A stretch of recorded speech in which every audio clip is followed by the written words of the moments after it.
Christians, so they're doing well. Before I go any further, ladies and gentlemen, you see this great t-shirt, push, pull, sink, tins. It's all from the Average Man series that I'm doing on the YouTube channel. There's 2 episodes out right now. It's all about getting blokes into the gym and still allowing them to sink as much piss as they want, alright? Go and check them out. But also, if you want this beautiful t-shirt, it's available on averageman.com. There is the link, and the link is also down below. Go and grab it. There's not too many left. I believe I've made it very clear that the project sucks balls. Now, this show should be cancelled because of its ratings, but it's not. It's being cancelled for a very different reason. A reason where I feel like I need to step in and say something. People all over the country are demanding apologies, and they're demanding action and cancellation all over a joke that was told on the show. Let me just say this. I am a free speech absolutist. I think it is so important that people are able to speak their mind.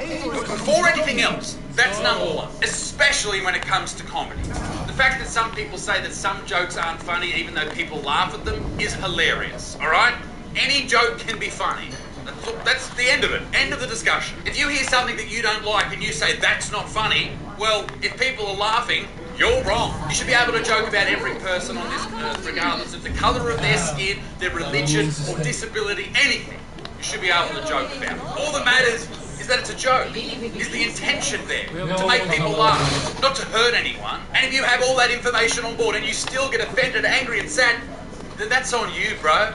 Chill out. So, what was the joke that everyone's freaking out about? Trans. I think it's hilarious when someone messages me and says you have to accept Jesus' love or you will burn in hell, because I love Jesus. I love any man who can get nailed for 3 days straight and come back for more. That is Ruben K, a comedian telling a joke. And there's lots of people freaking out, a lot of high-profile people freaking out about that. But let me ask you this. What are you saying? High-profile people in the Christian community? In the Christian community, fucking saying, spewing shit. Yeah. Sorry to burst your bubble, but there's no high people. There's no important people in Christian communities. Because we tell you this, nobody gives a fuck about the Christian community. The only people that give a fuck about the Christian community are fucking Christians!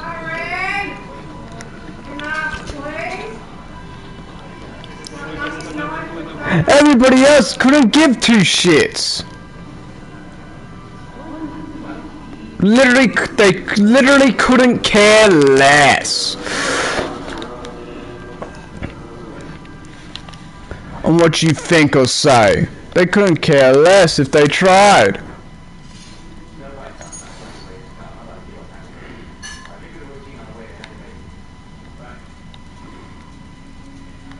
I bet you the people that have a problem with it don't know that the guy that was on the project is a comedian. I bet they just see a fucking guy wearing makeup and shit, being like, oh, he's fucking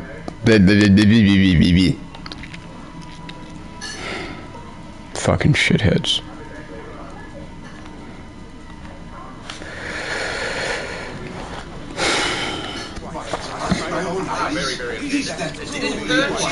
Are you in pain? Do you need an X-ray? Offensive jokes don't hurt anyone. They don't hurt you. You're fine. Everything's fine. We're just so desperate to be offended. It's bad. People go out of their way to watch this and then be angry and then send angry messages. And beyond that, people are threatened to protest this joke. I will say this to the outrage. I don't believe that this is probably an appropriate joke to have on TV at 7 o'clock at night. When people are watching a news program, the project is not a news program, it's shit. People aren't expecting things like that, okay? I understand where people are coming from if they're mad about that. And also, it's not lost on me that obviously Ruben is part of the LGBT community, either that or he's on some weird acid trip at the moment. Here's the thing, you can't make jokes about the LGBTQ plus community without receiving enormous backlash like Dave Chappelle did from the LGBTQIA plus community. But should you be able to make jokes about religions? The answer is you should be able to make jokes about both. But if you can't make jokes about one or you can't make jokes about the other, then it just doesn't work. And this is why anyone who defends comedy always says, either everything's okay or nothing's okay. You have to allow everything. I really do believe you should be able to make fun of everyone. I think Ruben's joke is fine, there's nothing wrong with it. And I think if I was to make a joke about gay people, I think that's fine and there's nothing wrong with it. Like, for example, there's only a slight difference between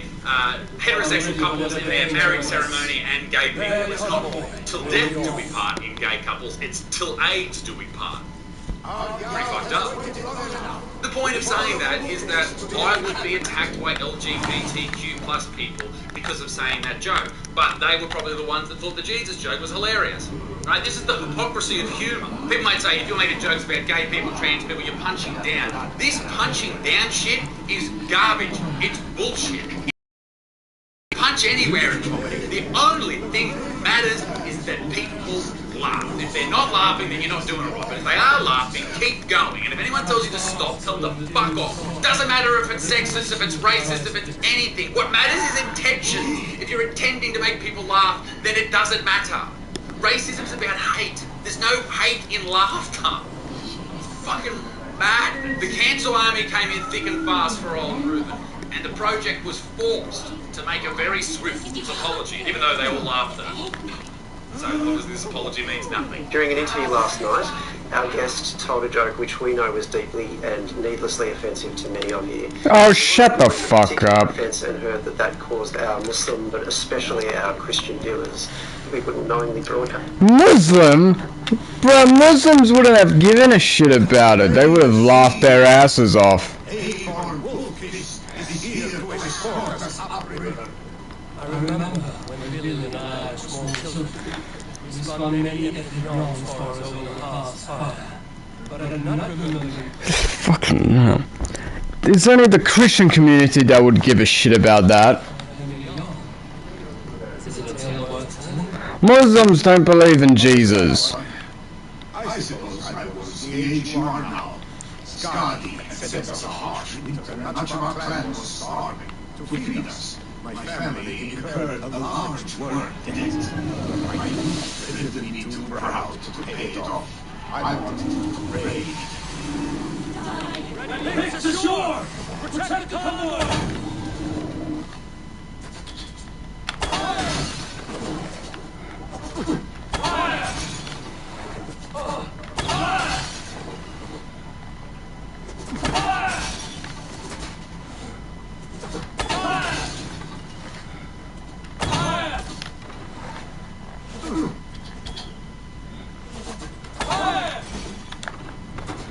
God, this isn't fucking working.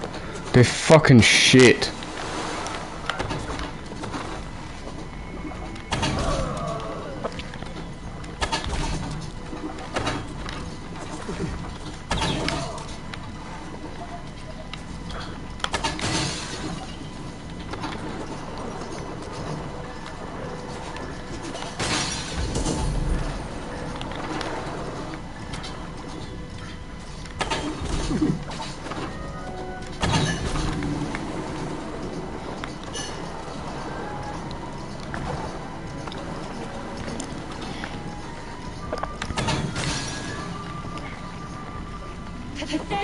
Cannot leave enemies come undefended.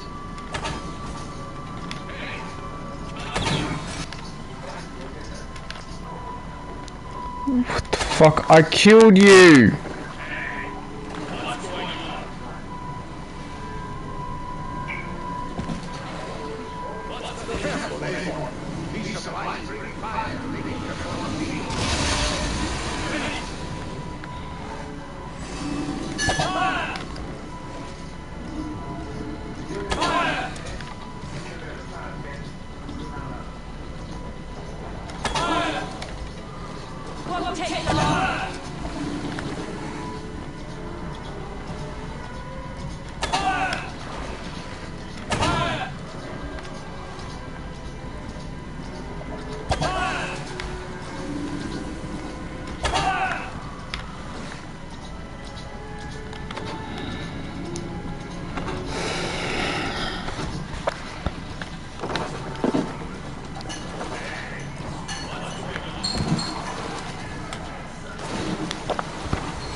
Of course, we acknowledge the offence that it caused, but more than that, we're sorry. This apology is hilarious. It doesn't mean anything. All of these apologies never mean anything. Look at the comparison between these people. A night apart. Laughing and then being serious about an apology. They don't mean it. So why do you demand it? There was heaps of TikToks about this. So many people so angry all over Instagram, on YouTube. And this lady even made it about someone else. During an interview last night, our guest told a joke which we know was deeply and needlessly.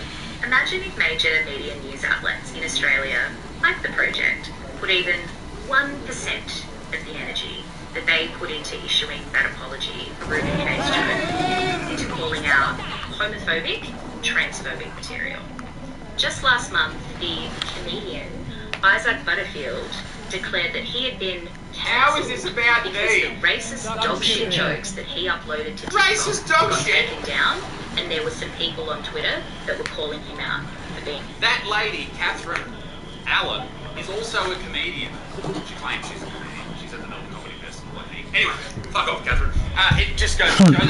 Yeah, fuck off, bitch. You're not even a comedian. Well done, Catherine. I'm sure you're killing. I've watched Isaac's fucking show on There were thousands Amazon. of TikTok, but I just can't get past the fact that it was a joke.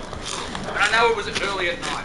And I know you can't make jokes about Ruben's community like he made jokes about your community. But comedy's comedy, mate.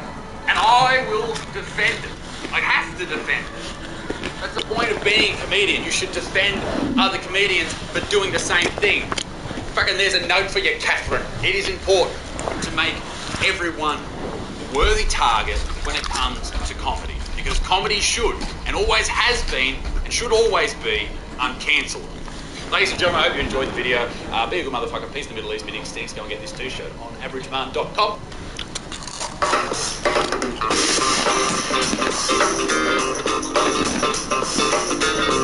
G'day ladies and gentlemen, just a few weeks ago the great people at Vice decided to put a group of anti-feminists and woke feminists in the same room. Now shenanigans ensued, there was arguing, there was whinging, there was people pretending to be so oppressed you wouldn't believe it, but I made a video on it and it was good fun. And then just a week after that was released, they also released a video with a group of men whinging and arguing about what it is to be a man, what masculinity is really. And in today's video, ladies and gentlemen, we're going to watch that, we're going to have a look at that and take the best bits and see if we can dismantle or agree with their argument. Ladies and gentlemen, please join me on a journey to look at people who are much more insane than you or I. Vice debates.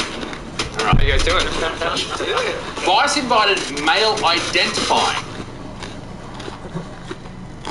and non-binary folks from across the country to discuss their ideas of masculinity. Vice invited people with dicks to discuss people with dicks. That's all you needed to write.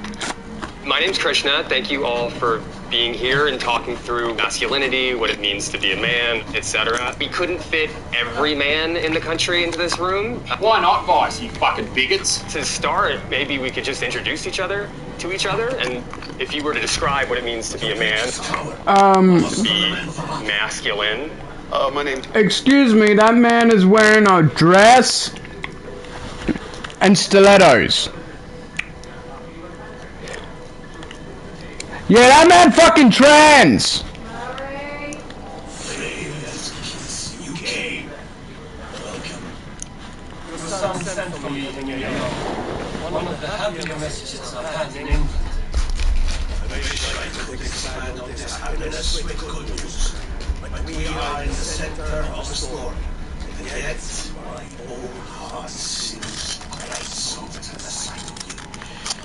You are strong. Heroic.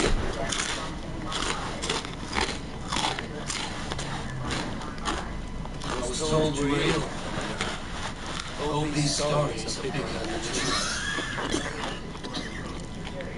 Of course. You know how rumors go. They fish the size of hand and catch it. The size of command and the next one.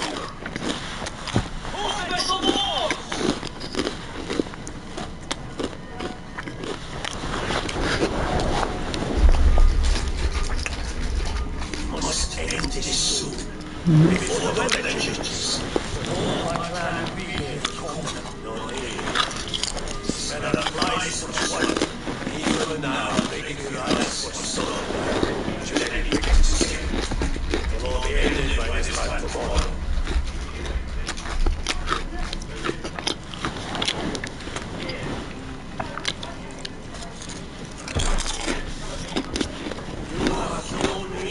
I'm a black man. Thanks, Tahoe.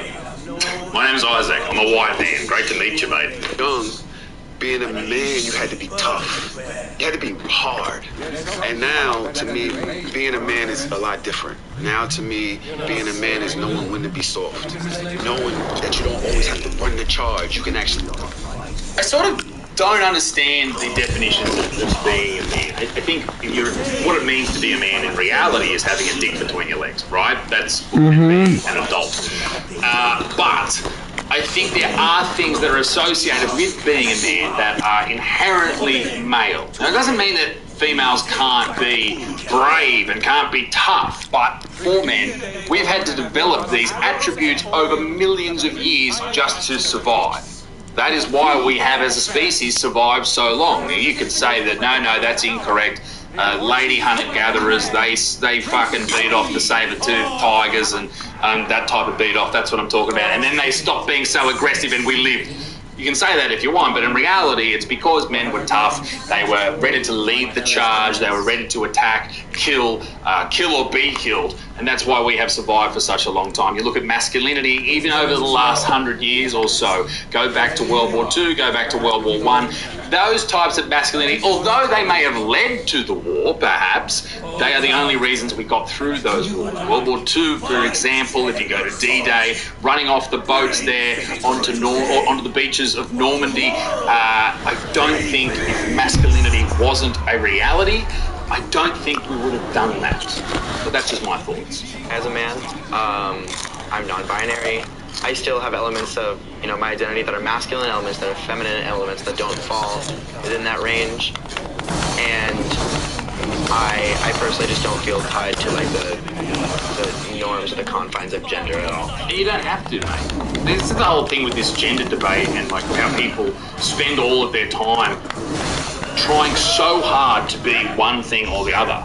Or they have to be gender non-conforming and they try very hard to fit into that gender non-conforming conforming, if you know what I mean. Yeah. You just wake up and just do your best every day. Do you have to be labelled every day? Just do your thing, mate. If you want to wear a dress, cool, whatever. But why do you need all these labels? That's what I just don't get about that. I feel like you'd be a lot happier if you didn't obsess over these things. That's what I'm saying. My take on masculinity is not about talking as much as doing.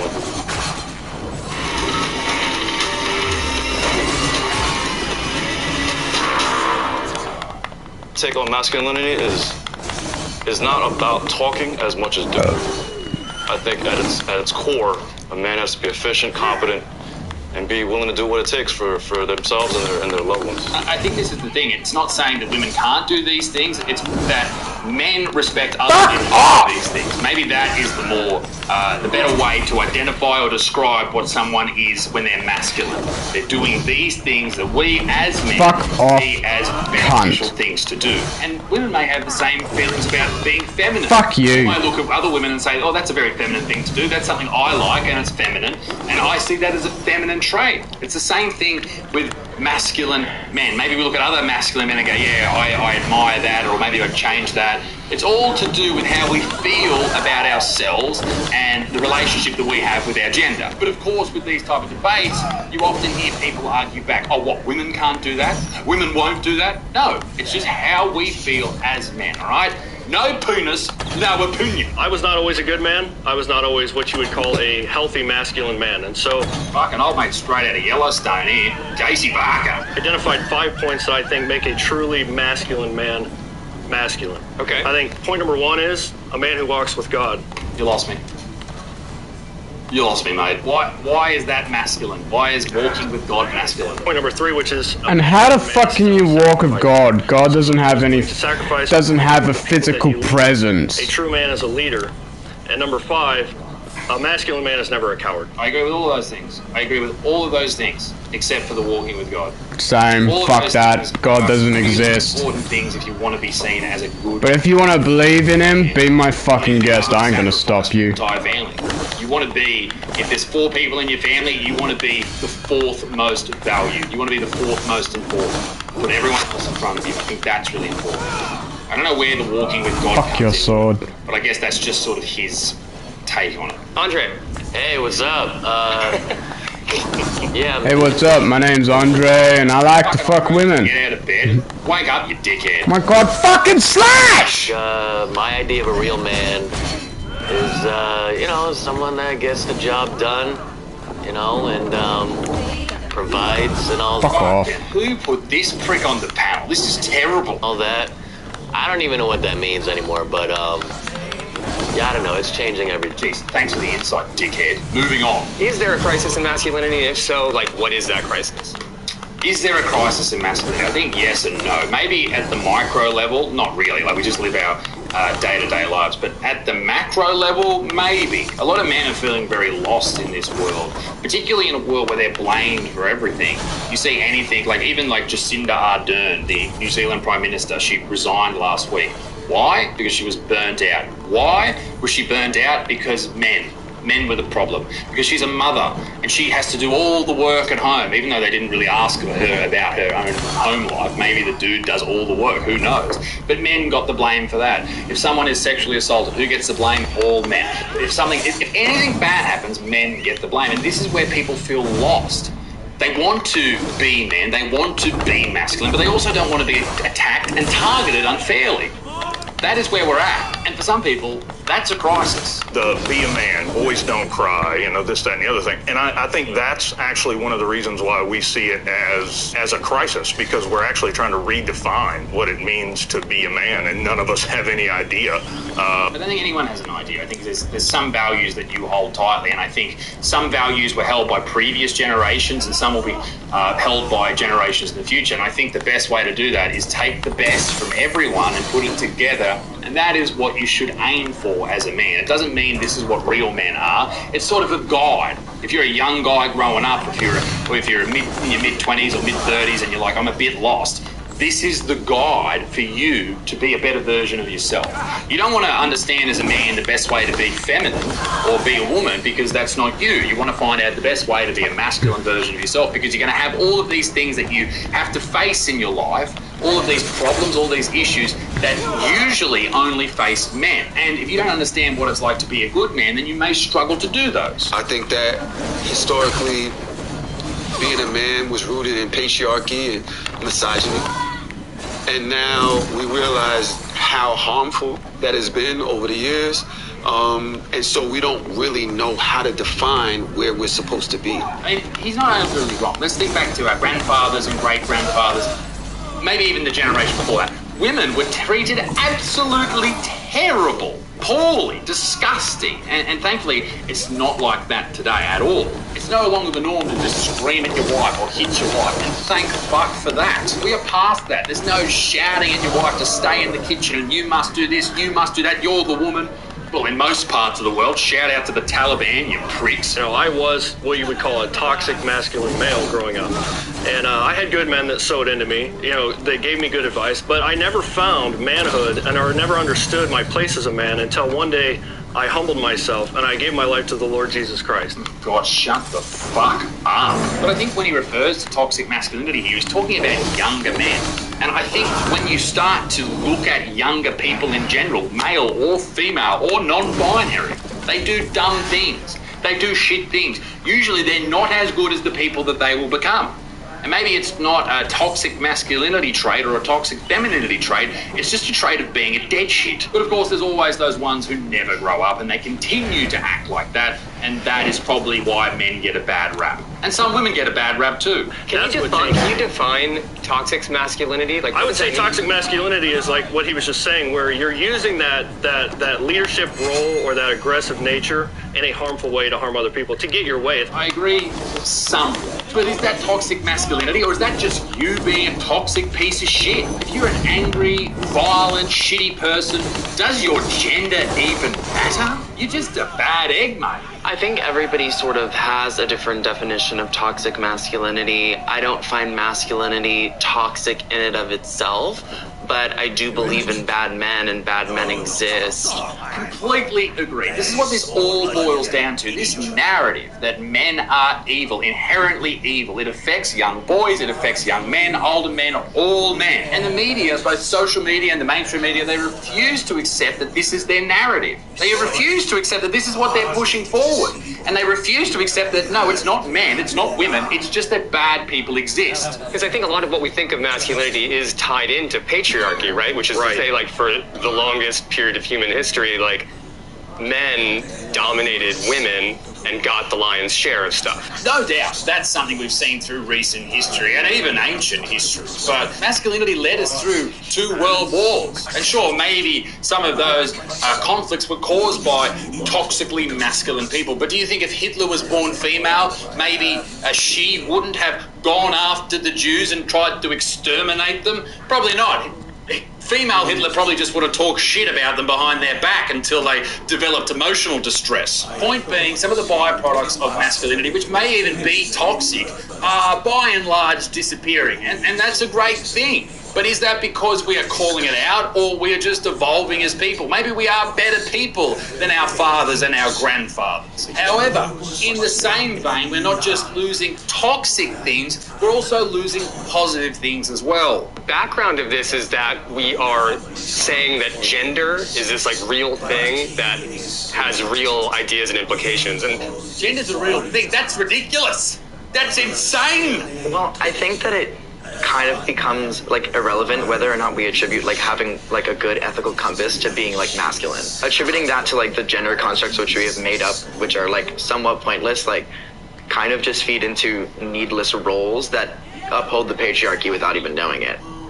God, shut the fuck up. There is a difference between saying that good men protect their families, good men are leaders, good men are proud, good men do this, that and the other. There's a difference between saying that and saying only men can do this and only men can do that. That is the difference here. To reiterate, we are talking about what we as men see as good examples of what we want to be. That is what a real man is. In reality, I think that the more you look under things as a microscope and try to dissect them, the more everything just gets insane. But pay attention, because the next part of this debate is important. Maybe something we learned from our dads, too. Tell me about your dad. I'm a first-generation kid. My dad is from Guyana. Grew up in very humble beginnings, poor family. First time I remember my dad telling me he loved me was when I was 17. And he was like saying like he was proud of me because I was about to graduate high school. We emulate our fathers so much. Like, to the point where I know that I've heard this on videos when I've recorded a video and I cough. It sounds exactly like the way that my dad would cough or does cough. It's very, very strange. So I have, for some reason, emulated that to the point where I copy the exact same the tone and the sound of his cough. So it would stand to reason that I'd also copy his mannerisms, or maybe the way he thinks about things, or maybe the way he speaks to his kids. If your father doesn't tell you that he loves you, chances are you won't say that to your son. You won't show vulnerability. You won't show how much love you have for someone or someone else in the family. And that's bad. True. So it follows suit when it comes to negative things like violence or abuse, that type of horrible shit. It flows through generations. And the only way to stop it is to put an actual stop to it. And that doesn't come down to vice or social uprisings or destroying the patriarchy. It comes down to individuals. It's up to you whether or not you make a change. Emotionally abusive young man in my 20s because I had an idea of what my wife should do, and it caused a lot of stress. Why were you the way you were? You know, I had a lot of anger. I had a lot of pent-up rage. I had, you know, some combat stress. stress that I had to deal with also that I wasn't dealing with because men don't show emotion. I mean, can you blame that on just being a man, or is that just your personal feelings towards how you display emotion? I mean, maybe. Was he a violent person before he joined the military? Maybe. I mean, we don't know much about this guy, but what I can say from just seeing that is, yes, men do often have trouble displaying emotions, and it depends on the environment they're in. If they're in a loving and caring environment with a lot of friends who are open about these things, then they should be fine. But, for example, if they're in Australia, they're a tradie or they're deep in a football team or something like that, they will really struggle to put those emotions out there, and they will harbour those, and it will cause them to eventually self-destruct. But men do cry. I've cried, believe it or not. And men do have problems with anxiety and depression and PTSD. I don't think we're in the same position as we were, though. Many moons ago, we were in the position where we said, hey, men need to admit when they've got a problem. Men need to talk. I think men are talking, but what they're not doing is actually getting help. They're not going and getting, if they need therapy, they're not doing that. They're not sticking with it. They're not getting, if they need it, medication and not sticking with it. They're not doing the things to actually fix the problem. They're addressing it. They're admitting they're having a problem, but they're not taking that final step to sorting out whatever the issue may be.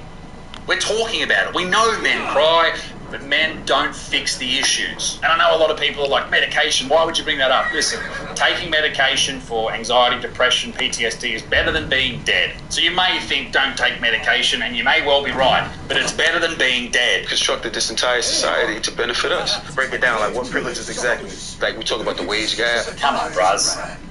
You know the wage gap's not real. Or if you look at Roe versus Wade, men controlling women's bodies. Sure, and that's not good either, but there were women on that panel that voted for that as well. Mate, this is just, you're picking and choosing very interesting feminist talking points to base your entire argument on. Particularly things like the wage gap that have been debunked 1,000 times. I think when you talk about like incarceration rates and things like that, like things that men are a victim of, I think that it's important to like recognize, like, I don't think that men are oppressed solely on the grounds that they're men. I think that men like experience oppression based on like the intersections of their identities. I don't understand 6 of those words, but here's the thing. Men have privileges, yes. Women have privileges, yes. Non-binary people have privileges, yes. They probably get a blue tick on Instagram quicker than someone else. My point is, we all have privileges, but we also have things that, in their words, would oppress them or would cause them difficulty in their lives. It's just part of being human. We're not all equal, we're not all built the same, and this whole thing that we're all equal and we're all exactly the same and nothing's different about anyone is ridiculous. It is not the case whatsoever. As for the whole Roe v. Wade, the abortion debate, I have nothing wrong in my mind with early term abortion. You shouldn't be punished by having a child just because you have sex with some stranger or some random or whatever. But in saying that, it is not just a few cells that doesn't really matter. It's going to be a baby, so you can't just go out there and celebrate it. It should be the last line of defense, the last resort. You should be taking appropriate conception. You should be wearing a condom. And I know in high schools they teach you, hey, you got to worry about it. Down! People get rid of most of them. Worry about having fucking a baby at 18. Worry about that. On top of all of that, some men were involved in making those decisions about Roe v. Wade, but not all men. That's not men doing that to women. That's some men, right? Pretty sure half of those people were voted in by populations, and some of those peoples in those populations may be women. Even if there might be those privileges, there's also more men who commit suicide, more men incarcerated. As far as this bullshit that men have to deal with, more than women have to deal with, it doesn't just end at the list that he gave, it also includes homelessness, more likely to die on the job.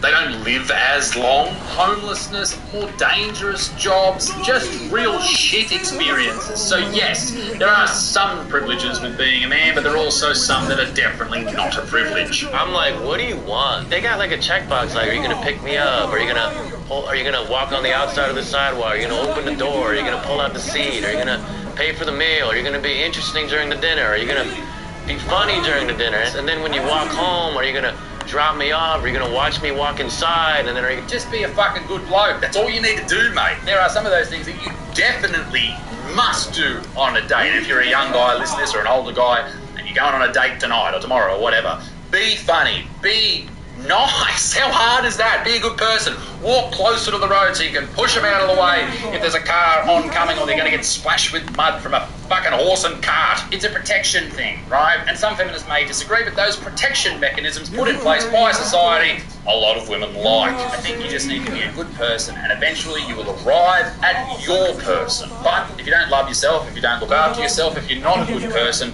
then why would anyone else love you? You must work on yourself. Talking about you. Like, I'm so tired of like paying $150 for a first date, and then you just ghost me. And the next week I'm like hurting for cash. I'm like, hot tip right here. Don't take a girl to dinner on a first date. Take her out for a coffee or a walk or something. Just get to know the person first before you pay them for sex. Like going on a date and as the man being like, oh, this sucks, I have to pay, or as the woman being like, oh, this sucks, I might get murdered, is like a pretty big, you know. The fuck? Who the fuck gets murdered on a... That's the trade-off. Who the fuck gets murdered on a first date?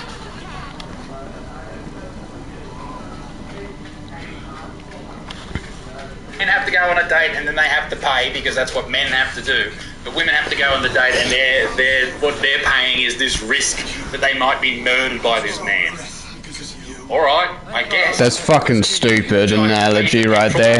Either the man pays for the meal or she gets murdered. The man That don't make sense! Who gets murdered on a first date? Sure, it is a weird one. I think you probably should pay, but this is a good test. Who the fuck gets murdered on a date, on a normal date anyway? Or if she doesn't even want to split it. You said the payoff is either the man has to pay or the woman gets murdered on the first date, on a date. That's a bullshit analogy right there, bro. A lot of insight into what women are feeling in the workplace, what they're experiencing, how they're being abused and otherwise silenced, how institutions of power have kept them silent. And we've heard some really awful stories and the Me Too movement, although I am, I've heard some things that aren't great from it, and some people being accused without any evidence or turned out to be lies. A lot of the time, these have been great things that have happened and called out bullshit. Look at Harvey Weinstein. Without Me Too, none of that would have happened. And I think that's a marvellous thing because you should feel comfortable at your job. Right? You shouldn't have to deal with actual creeps. You shouldn't. But, and I guess this is my issue with the Me Too movement, it's turned men into the enemy, and they already were sort of the enemy for the feminist movement. But they really have cemented that role as the enemy, and that runs down into young men as well, young boys, primary school boys, it really does affect them because they're growing up thinking that they are the enemy, and that is a terrible thing to teach a young person moving their way through the world, that they're always going to be inherently bad because of this one thing they can't change. It's terrible. The body, pressure is to be buff, to look good. There is a certain pressure, I guess you can call it, for guys to look a certain way, especially if they're trying to attract women. Yeah, there is. There's body expectations, and some of them are unrealistic, just like the ones that women face. And I know you hear about the unrealistic expectations of women that in magazines and on Instagram and all that type of stuff. But men face the same thing as well. Have you ever seen a male model with his shirt off? They're ripped, they're jacked. The vast majority of them are on exogenous hormones, or they're on a certain type of steroid that is making them huge. And it's not achievable. The difference between the male figures that men look up to and make their penis incredibly small.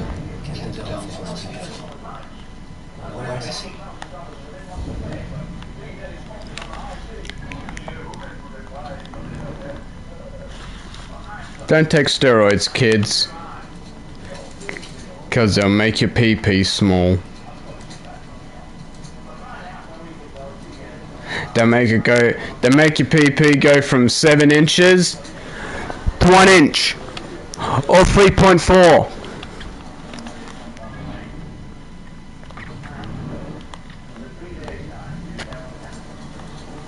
So yeah, don't take steroids. If you're gonna lift weights, do it normally. Drink protein. Drink that protein, that chocolate protein that you can buy at the chemist. If you want to get buff quicker.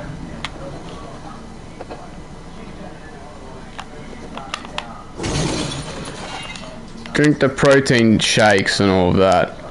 Don't use steroids. Because steroids cause a bunch of other problems, not just making your pee-pee small, they also cause heart problems, blood problems, lung problems.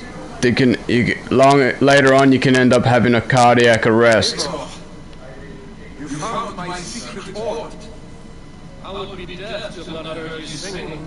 You crow's cat and awaken the dead.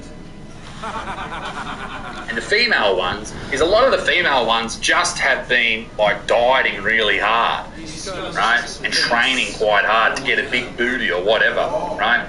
For the dudes, they literally have to pump themselves full of fucking steroids that potentially could lead to death to achieve that body. So there's a little bit of a difference. Just eat less and squat more for the ladies. Sorry about it. And for the dudes, you got to inject yourself with hundreds of thousands of dollars worth of steroids before you look fucking good. Sounds fair. It's just a health thing. Yeah, you know, the body and mind are connected.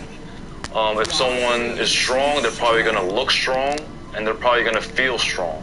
So I think when you say it's a pressure, I think it can be construed as a healthy pressure. Hey, get strong, be strong, because you're going to be a healthier and more mentally fit individual. 100%. You should be strong. You should look after yourself. And as a man and a woman, you should be trying to make yourself better every single day and every single year. That's the whole point of Average Mom. That's what I'm trying to do with that. The series starts in only a week's time. Like, it's all about making people accountable for who they are, giving themselves no excuses. If you don't know what it is, it's a gym series that I'm filming. And basically, once you sign up at averageman.com, you get a free, you get everything for free. I'm not going to fucking charge you. You get programs and meal plans and all that type of stuff. So you have no excuses. Get into the gym, work hard on yourself. And that's in all facets of life, not just strength and cardio or dieting. I'm talking about reading more and working on yourself and working on your relationship, making your yard look better, making your house tidy, all that shit. What is big dick energy?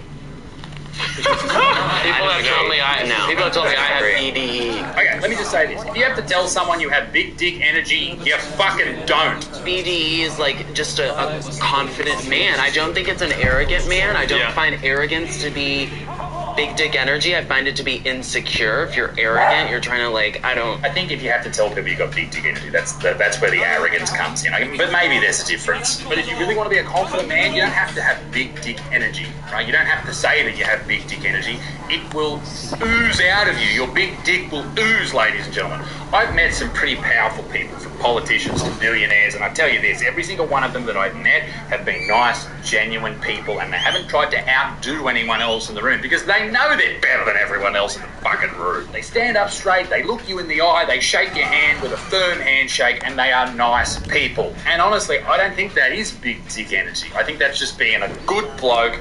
And I tell you what, if you're not willing to be that person, and if you're not that person already, your chances of success, I think, plummet. Domestic violence situations, like men are like the perpetrators of that by and large. There's something wrong with masculinity when it becomes violent. Fucking obviously. I also think because of testosterone and a number of different things, men are inherently more violent. But being able to control it, that's we should important. It's being able to control. That's where the responsibility comes in. Yeah. Agree. So masculinity isn't in itself violent in the same way that a kitchen knife isn't violent, but if it's used in the wrong way or you lose control of it, it can become violent. Rough men stand ready to do violence on their behalf. I think that's a big thing, but the key is to be ready, to have the ability, and also the humility and the confidence to not use it unless it's absolutely necessary. All right.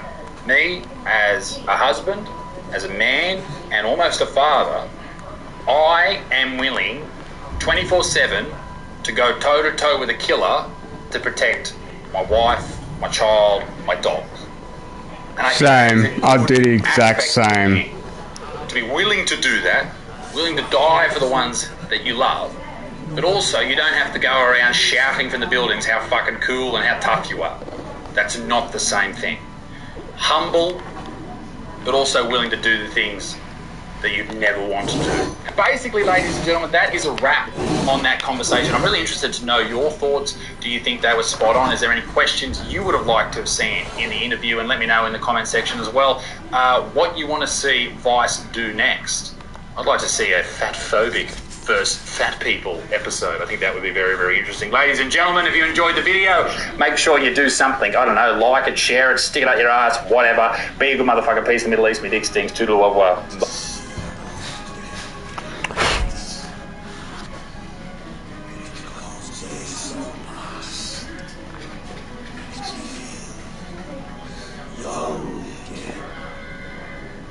Hold on to that feeling. Take it with you to hold the same. You have become evil. Search what you see with Google Lens on the latest Android devices at Vodafone. G'day, ladies and gentlemen. Welcome back to Little Buttsman and Dickie. Hello. Hello. Nice to see you, love. Coming up this week, ladies and gentlemen, we have the best show on TV. The only reason we watch anything that's not Netflix or Disney Plus or anything like that, and that is Married at First Sight. The show is back. How exciting. I'm so excited. It's a great program. And people ask, why do you watch that show? It's so, mate, we watch What do you mean? Because it's hilarious to laugh at people. The serotonin it releases. Oh, God. And you look at it and you go, actually, you know what? My life, we're pretty fucking good. We're not bad at all. Chin, chin. Chin, chin, ladies and gentlemen. And in today's video, the show starts, I think, on Sunday, but we are going to review the advertisement and go through every single one. Every single person. Of the new cast members. We are going to describe, based on first impressions, we're not bullying these people. We don't know anything about them. No, but if we saw this, if it was a blind date. Proud of what you will become. No matter.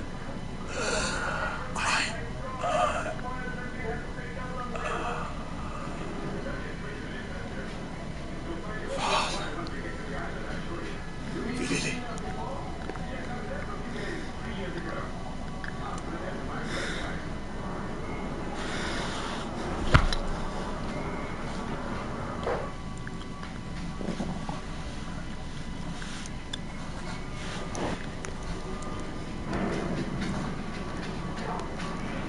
We must prepare for the funeral. I'll send my clan. Call the locals to share.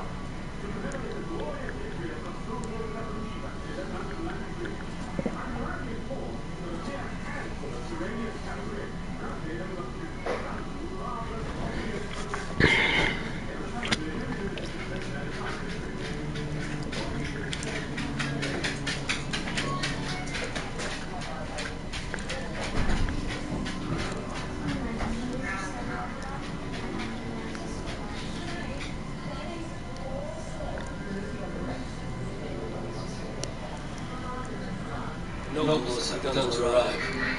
Everyone needs our help to see this through.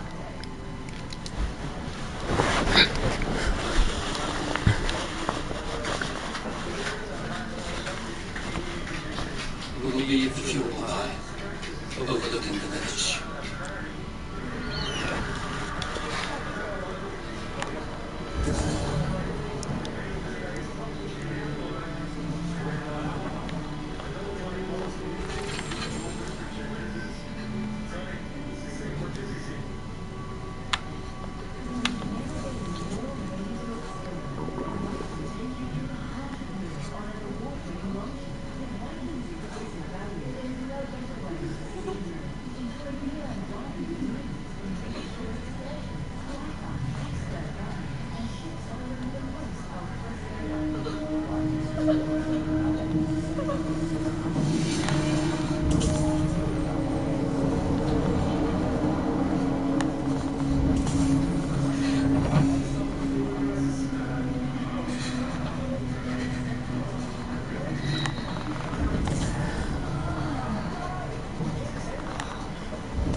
right? And this person approached us. Yes.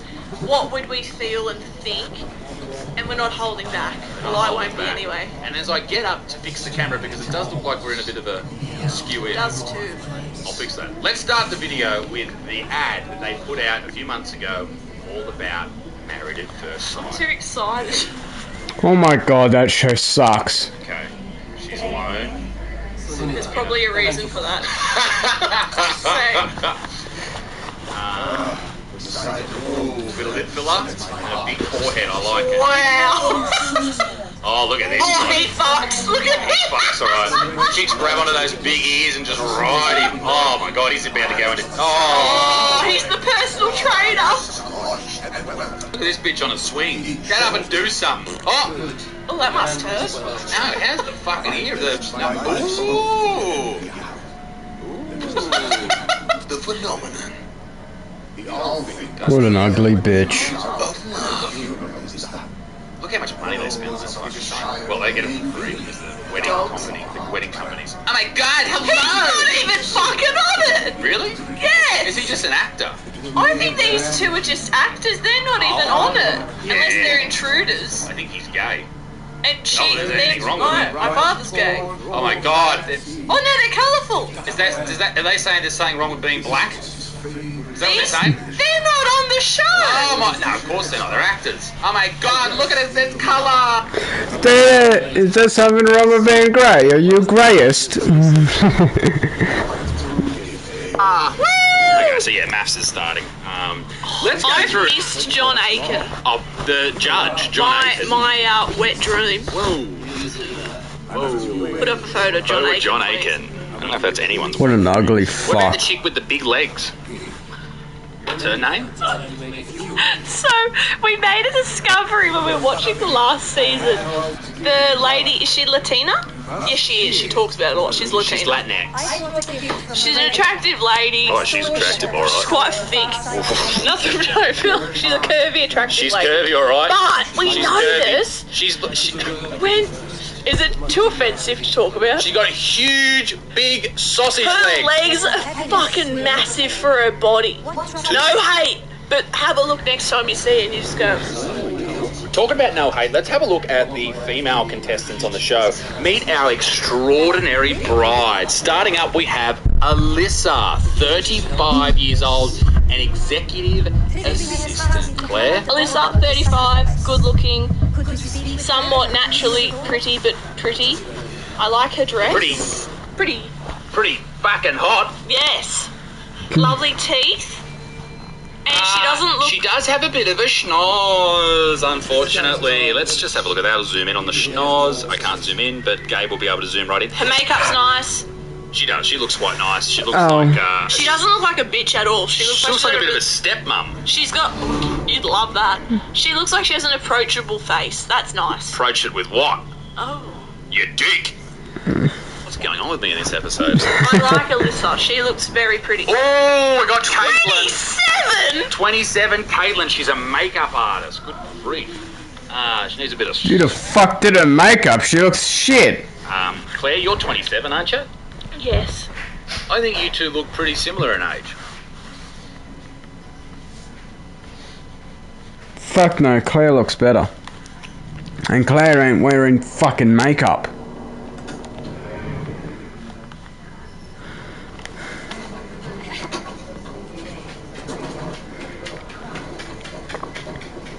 No makeup, makeup. No makeup, makeup.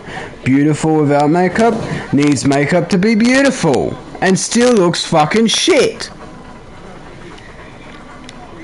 Claire, you are one beautiful lass.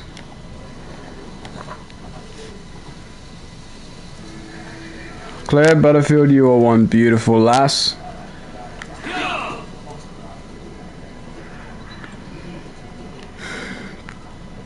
Don't ever resort to wearing makeup. You don't need it. I don't want to sound like a nasty person, but brace yourself just in case. Mm-hmm. Okay, so She's the aged 35-year-old looks younger than this woman. That's all I'm gonna say. Just in the face. In the face. That's all I'm talking. I think it's just the filler and the Botox stuff too much. That's what it is. It ages you sometimes if you don't do it well. I think if you didn't do those, I think if you didn't go through with those artificial things, sweeteners, if you didn't get those injections, I think you would actually look a lot younger. But yeah, Caitlin's looking weathered, Barb. Wow. Don't worry, don't think I'm just talking shit about the chicks here. Oh, the blokes are going to cop it. The blokes are going to cop it as well. Claire, kindergarten assistant. You're an assistant at a kindergarten. I don't think that's a profession. It is. It is. At 31, that's what you want to be doing. I don't think it is. Is that like special needs assist? I don't know, but if she does assist with special needs, that'll help her out with some of the blokes on the Fucking show. oath. She must be nice if she does that for a job. She looks nice. Good skin. Big nose. I reckon she'd have a, what we call, bit of a schnoz. A strong personality. Oh, and a fat puss. And a fat puss. I like her name though. Oh, but she's Drop the eye. Get rid of the eye, ladies. We have Janelle, 28, a beauty influencer. Formerly known as Ben. Do you think she might be trans?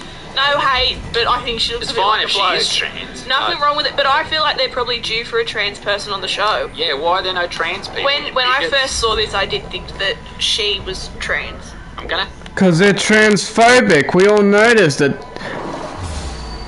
Married at First Sight are fucking sexists and transists.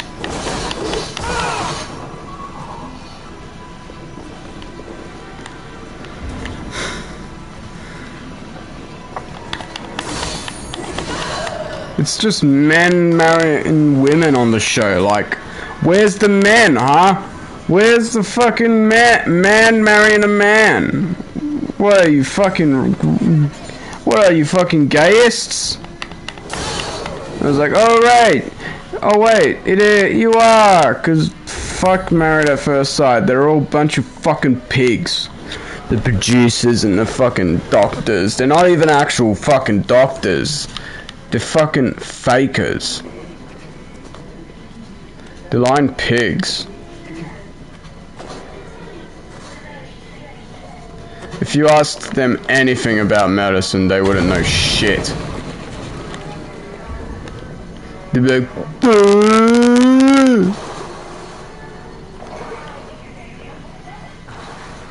I don't know nothing, you fucking pillock.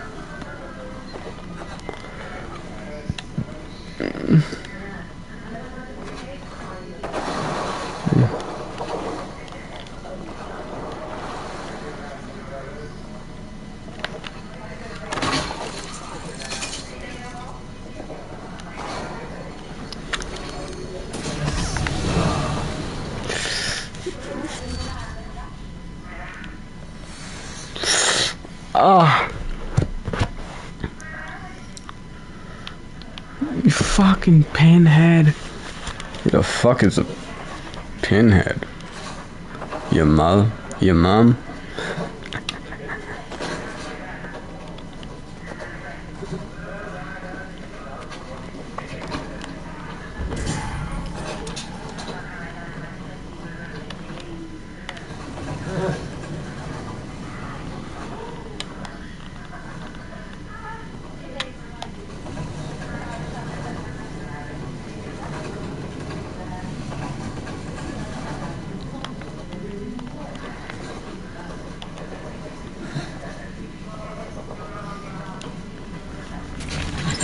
Have a look. Not meaning to be a bitch I can't at all. find No hate, Well, there's hate. but It's hate in your heart, you or is she? Janelle. Don't you think she has a very masculine face though? I can't fucking. Is this her? Look at the fucking, there's tits on that lady. She's got her boobs out. her. She's black. It's not her, but there was a black lady I was looking at. I don't know where this lady is. It says she's a beauty influencer, I but don't think she is. I think she works at Priceline. oh, here she is, Janelle. She's got 31,000 followers. Does it say? No, she's not trans. I don't think. Does it say Have trans? a real look. But they wouldn't give it away yet. They wouldn't give it away. I think Oh no, she's not. Maybe it's just a.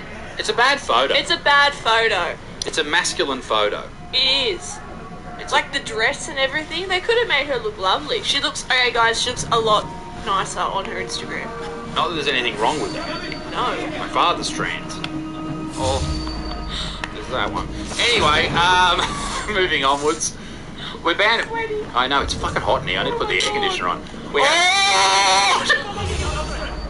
What was that? This one's like She looks like every bully ever. I'm sorry. Claire, can you continue describing Bronte, and I will go and put the... Bronte's 28 going on 48. Whoa, that's hard. She's an online beauty educator. What the fuck does that mean? Online what? Beauty educator? This is why we're not earning as much as men, ladies. By the way, I'm putting the air conditioner We're on. all doing shocking jobs. Hello, Bobby Bell. I'm just taking the piss. I think she'd have a strong personality. Her friends would describe her as strong and doesn't take shit. I'm gonna go ahead and... Bullshit. I tell you this. She looks like a... This bitch looks like a fucking whiny little fucktard. That's what she looks like. A whiny little fucktard. Oh, I'm the one! Eat a dick.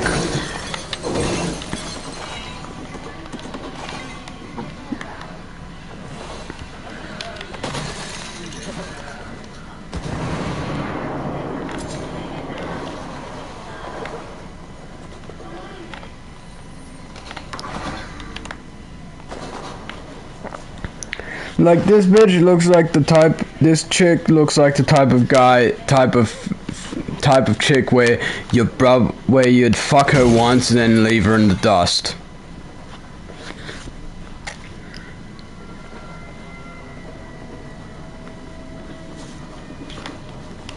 Cause I tell you, that bitch ain't gonna be worth anybody's time. She looks like an absolute cunt. Call them a strong personality. It means you're a bitch. And they don't do that with the dudes, they just call them absolute pieces of shit. Yeah. Bronte, I think, is going to be a bit of a weapon. A bit of a wet dream. Ooh. Alright, and that's it at the moment. Go to the blokes, they're funnier. Yeah, let's go to the blokes. Meet our hopeful grooms. Okay, we've got Adam, a business owner, 35. What do you think? Looks like an absolute prick. Wait, isn't that the guy from fucking from that fucking the ship deck show Down Under or whatever the fuck? It looks like the captain from that show. Fuck that show. That show's fucking shit. May not be. Nice, for sure. You look at him, no, he'd be the type of prick, I reckon. I reckon I look like a prick. No, he'd be the type of prick that'd be like, I just want a really natural, down to earth girl. Yep. Bullshit. He'd want a little Kardashian. Yep. And he'd want one that had thick and fast. Thick, fake, full of crap, and I reckon he'd cheat on all of them. Whoa, sorry, Adam. We Allegedly, don't mic know drop. that. This is just by looking at No, it. okay, if we were single and these pricks approached us, same with the girls, I'd look at him and go, you're a fuckboy. Yep. Sorry. What about Ollie, the voiceover artist, Just 26? He just looks very immature, because he looks very young, he's got good teeth. Yeah. He looks like a bit of a dick, but I think he'd be like Jerry one of the Simon. boys, he'd be funny. He looks like Jerry Simon. He does look like a young Jerry. Young Jerry. I think he's Bizarro Jerry. I think he'd be alright, but I think I don't. Oh, Oh, Dan. He's a business oh, owner. Dan. Dan could go either way. He's got a nice cheesy smile. It could be the opposite of that other guy. Maybe he's a prick. Maybe they're all pricks. I think seem to find that in the they show. are They're all pricks. Everyone in this show's a prick. You have to be. You have to be to go on a business owner. What's that? Digital Because he marketing? owns a business. No, I know, but they don't describe anything that they do. They give these really odd dot points. Yeah, you need to Can they elaborate? I mean, Claire's a business owner. Ladies and gentlemen, this video is brought to you by Peachy by Rose. The amazing grip socks, ladies and gents. You got to check them out. They're great for Pilates. They're great Yoga? for bar, yoga, all of those things. You should buy them for your wife, for your girlfriend, or even your grandmother or your mother, because I was just going to say that. they've got great grips underneath. Dixon, go with your spiel. Well, you sort of stole them, but that's okay. That's okay. Oh, it's not a bit of a roll. That's okay. They're going out like hotcakes. Go and get them at peachybyrose.com, ladies and gentlemen. All right, next on the agenda is Duncan. Oh, no! Cyber security sales. I work for Nord. Okay. I'd leave the table if this prick approached me. You reckon? Oh, he looks like a fuckwit. He looks like he's been to Turkey and get his hairline restored. Yeah, not keen. Where? Yep, this guy looks like an absolute douche.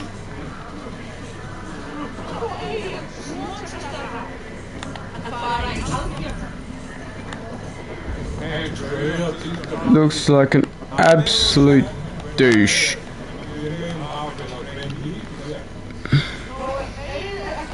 Looks like an absolute asshole.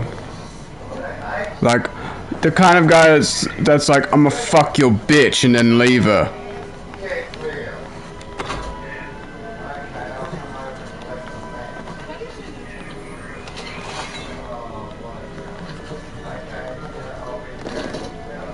Sounds like my dad found his keys.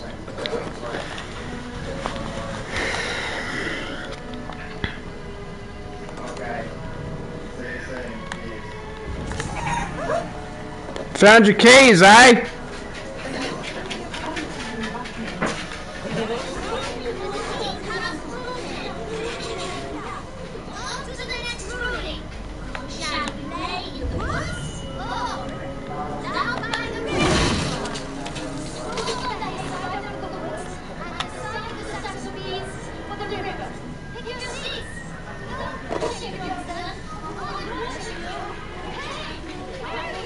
Yeah, it was lucky. Well, I guess it was lucky it fell into it, but I mean, I would have definitely been glad it went that kind of way.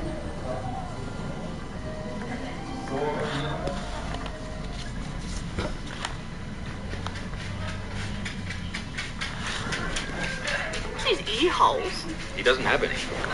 Has he got cauliflower ears? That's something to talk about. He might be into martial arts. That's cool. That's good. Might be a jiu-jitsu guy. Yeah, maybe he's alright if he does jiu-jitsu. Usually Okay. if they got... Oh, no. Oh. Josh looks like a rugby league referee. Wow.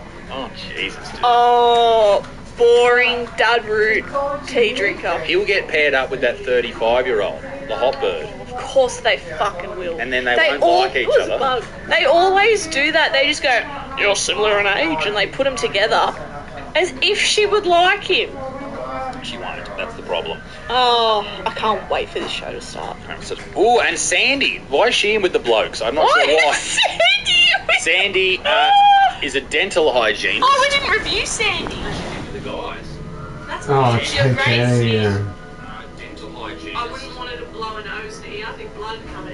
Yeah, I don't know. I know that's like a, obviously, I think it might be a Sikh sort of dress or something like that. Oh, the dress is beautiful. The dress is beautiful, but as for the Indian weddings go off. Indian weddings are ridiculous. They're It's the same as beautiful. Jewish weddings. They Yeah. just fucking spend so much money on them.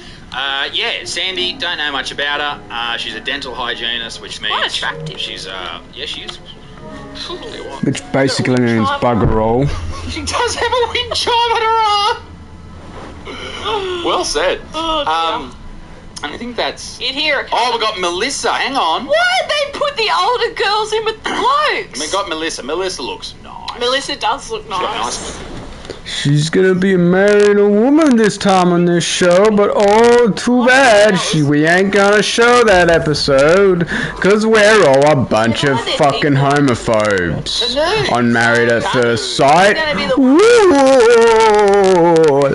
Fucking homophobic pieces of shit they all are. The producers.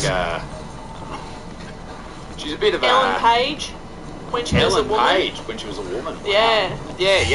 Yeah, actually with long hair. I don't know. I mean, I don't know anything about these people. This is just going on first. I don't know anything. I think the guys will like her. Because she's young. She's young and blonde, and she's really... Ah yes, cause Ellen Page is now a man. Even though he still sounds like a chick. Should have stayed a female.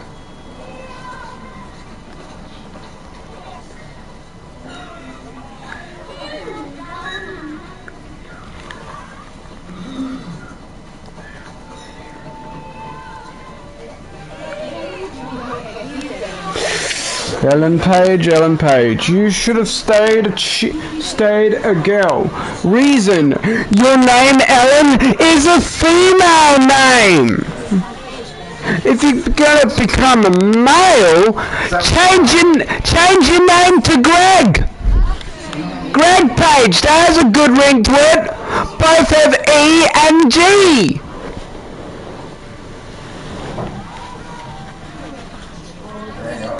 You should have changed your name to Greg.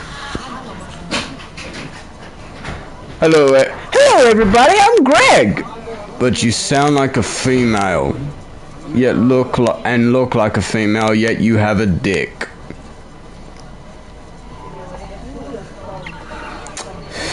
What is that shit?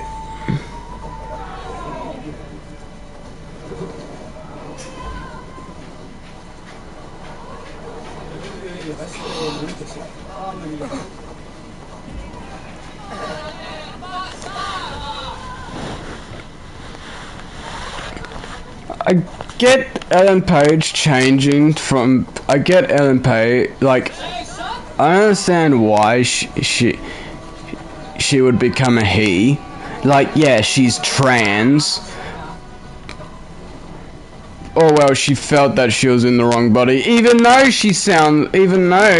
Ellen Page sounds like a chick, not a male, and he still sounds like a chick. Should have stayed female, because females have an easier life than men.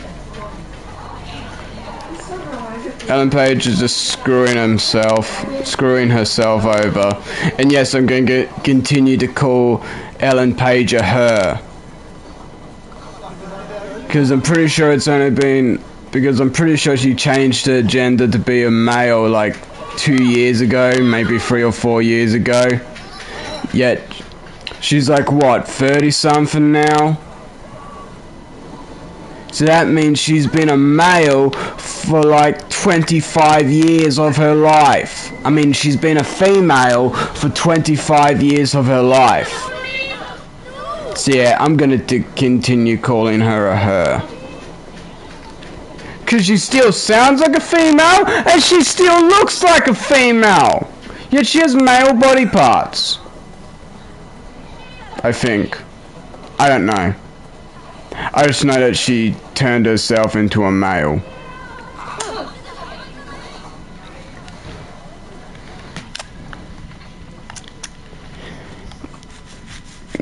You know, instead of changing genders, she could have become, I don't know, bisexual.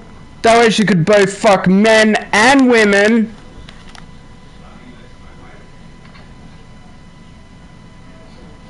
The only reason she became a male so she could fuck women. Cause she's I don't know, lesbian or some shit. I don't know if she's lesbian, but I know she's trans. She could have just become a fucking bisexual person where she can fuck both gay men and women. Could have easily done that, Ellen. But I ain't gonna judge you. You do whatever you want. It's your body, your choice. What about Melinda? I reckon they'll love Melinda. Like, when I first saw a picture of Ellen Page, back when she was a female, I was like, damn, she hot. She got it. She's fucking, damn, she is a looker. Then I saw a recent photo of her. At the time it was like 2018 or 2017. I was like, no, yeah, I saw a picture of her from 2018. In 2018 I was like, what the I'm like, looks like a female but no tits. What? And I'm like, what the fuck happened to her tits? Did they shrink? Because she had fairly decent sized breasts. Breasticles. When she was a female, when I saw a 2016 photo of her. I was like, damn, those are some fairly sized breasticles. Nice. And now, and when I saw the 2018 photo, I'm like, how the fuck do you go from having breasts from having C-sized breasts to having no breasts in the span of 2 years? Because back then I didn't know a lot about trans surgery and shit. I didn't know how all of that trans stuff worked. Now I do, that I'm older.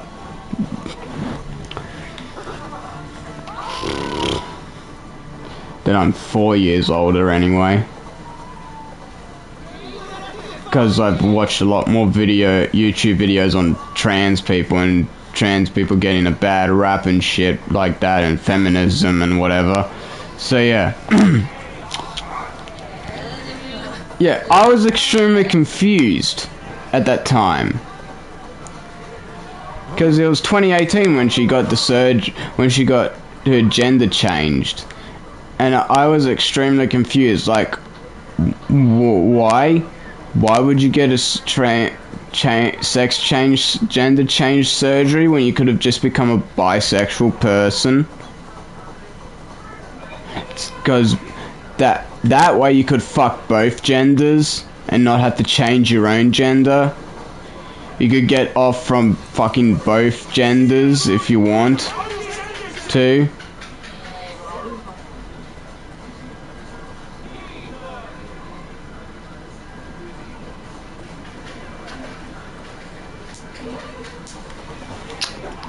But I don't know. Anyway. You know, she's got a face like a beaten boot. Like a beaten boot. She's CEO of Fashion and Beauty. She is the CEO of Fashion. She's the CEO of Fashion and Beauty in Queensland. She's got two. What a bullshitting bitch that bitch is. I'm the CEO of Fashion and Beauty. Yeah, you're so important. Not. You are not important to anyone, love. Nobody gives a shit about what you do. Nobody could care less. Oh, wait. They do care less. Because fuck off. We don't care. We don't care.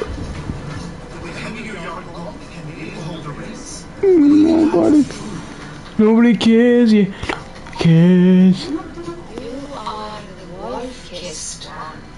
Raven of battles, fame grows with each waxing of the moon. I struggle with the choice heaven left me. I would have your counsel on the matter. A slaughter must be made. Many sheep at the bottom of the sleeping earth. Before the hyenas. Follow.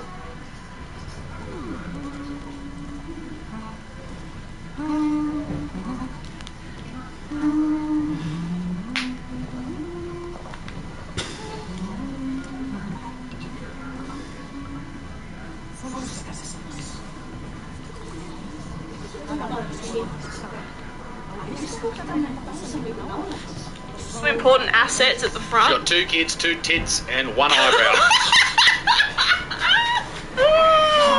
Good on you, Melinda. See you soon. Oh, we got Lyndall. Oh, I saw. Okay, I'm not gonna lie. She looks like fucking Toni Collette. Toni Collette. Lyndall. Toni Collette's 104. What's going on? Yes, please. On Facebook when they put up the map. This woman must have a way with sheep.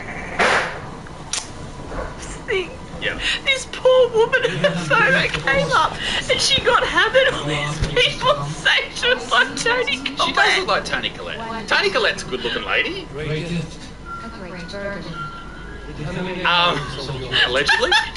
No, but I felt for her. She's my age and they go, no, she's like Toni Collette. That's alright. You're beautiful, Lyndall, and you're smart. That shoulder of her's got a point on it. The left one. Oh, Lyndall. Got Alyssa. Alyssa wins. Oh, that was the one. Alyssa wins. Sorry. Right, well, so she's the hot chick. Who's the hot bloke? We missed this. We haven't seen all the blokes yet. That was everyone. There's more of them though. That was everyone. I'm ashamed. I know. For now. There's more. We haven't seen the marriage celebrant yet. Who's the marriage? What? Married. Or that prick. Oh, hang on, we missed him. This is Cameron, 27. He's a carpenter for the Northern Territory. Fruity beer drinker and fuckboy. Yeah, he definitely just loves a slap. Loves the slap. Loves a bit of. On the 100%. weekends, he just gets in a couple of cashies, a couple of bags for the boys, allegedly. Allegedly. Of course, all of this is just my opinion, and we're just doing comedy purposes. They're not real, so yes. relax. They're all beautiful people. So I there's think one more. all of the blokes on this show are fuck ugly, and I think all of the women on this show are. You know what? Every ugly. season, I'm pretty sure, and other girls have said this as well, not just me, they don't really put any actual good-looking men on this show. I don't think anyone who's good-looking actually joins the show, but I'll tell you this. You need to show the marriage celebrant, but... Who's the marriage celebrant? The guy in the pinks. There he is. Oh, this guy. He looks like a Love Island reject. I actually brought a list. All my turn-offs. Addicted to their phone. Motivational quotes. Vanilla. Basic. Boring. He sounds gay. Listen. Don't even let you speak. Star sign chicks. Drama queens. Chicks who pout. Any girl. Women in general? With honey. Sweetie. Oh my god, babe. I have sentences that start with sweetie.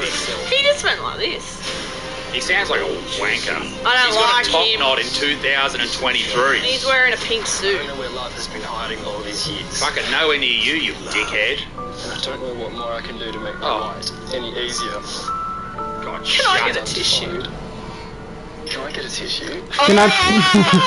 Oh, he's getting eaten alive. Ladies. Oh, boo-hoo-hoo. Can I slit your fucking throat, mate? You sound like an absolute dickhead. The Peachy by Rose socks. It's a great. Please let me know what you think. Let me know what you think. Yes. Leave a review as well. That'd be fantastic.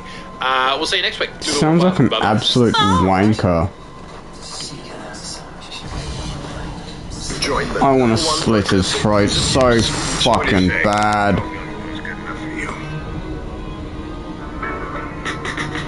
Sounds like an absolute piece of shit. G'day, ladies and gentlemen. Welcome back to Little Butts Bar. Now, let me tell you this. This is Camera on? Yeah, camera's on. Okay. I couldn't see a flash. So there's no flash. It's filming. No, but I thought there was a little red line. No, there's never been a red line. Dickie!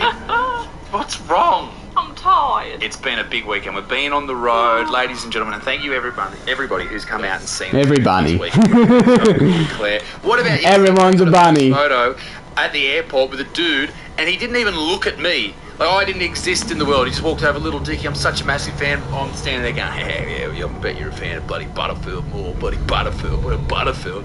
And little Dickie gets the photo. I was so proud. I was so happy. It was awesome. So big shout out to everyone who was so kind to little Dickie over the weekend. Positive vibes to little Dickie only. All right? If you're rude to little Dickie, thanks, everyone. She'll fucking crush your cock and balls and badge and snap them. She'll freeze your vag lips and snap them. And we've got bloody Dobby. Dobby is making his first appearance on the show. Congratulations, he Dobby. Arrived. Finally. How long was that? We worked there. Why did the priest hold it all?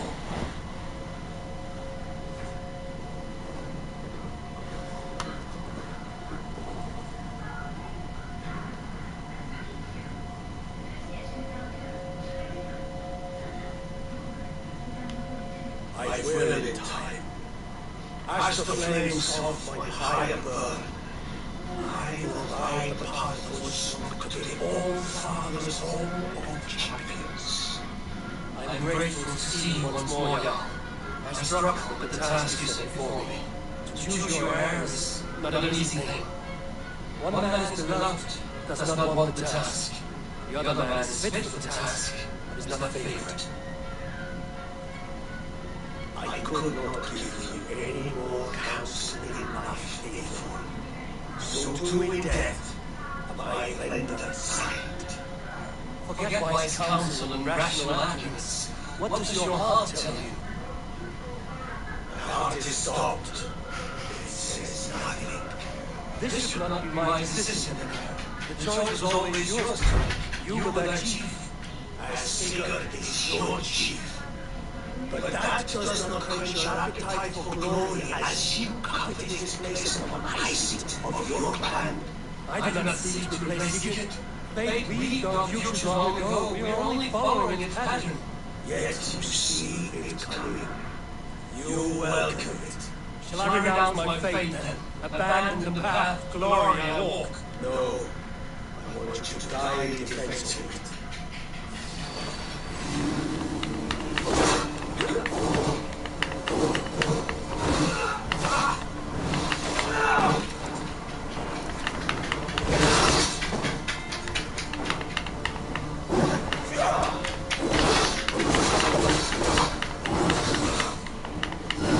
This is not how I remember you.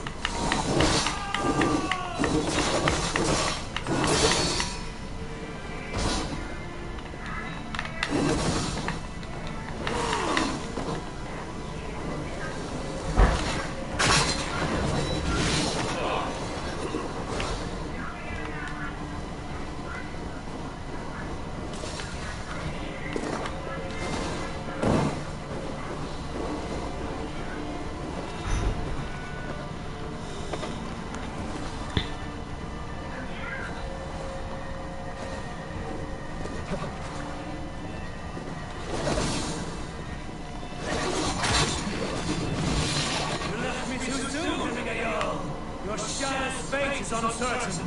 I trusted you to make the right decision. I still do.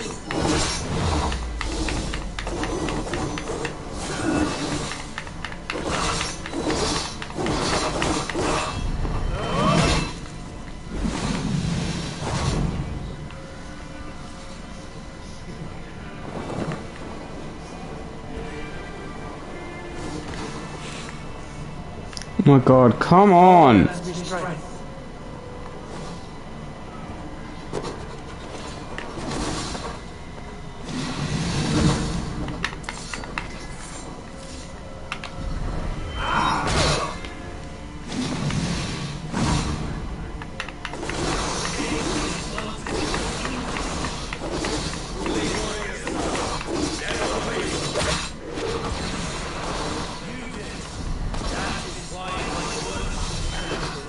Trust your judgment.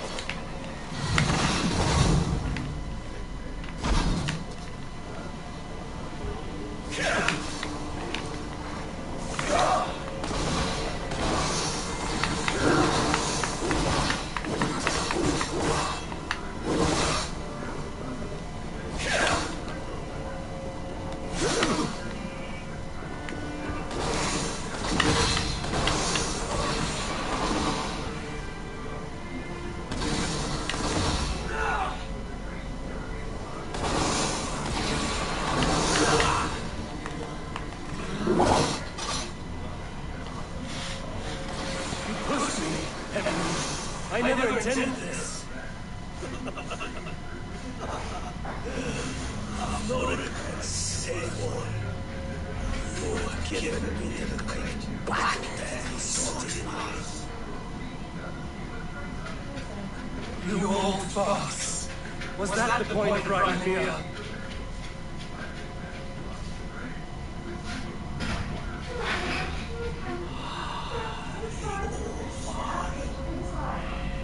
Comes to welcome you to his home, and I must follow. The choice you make will be the right one.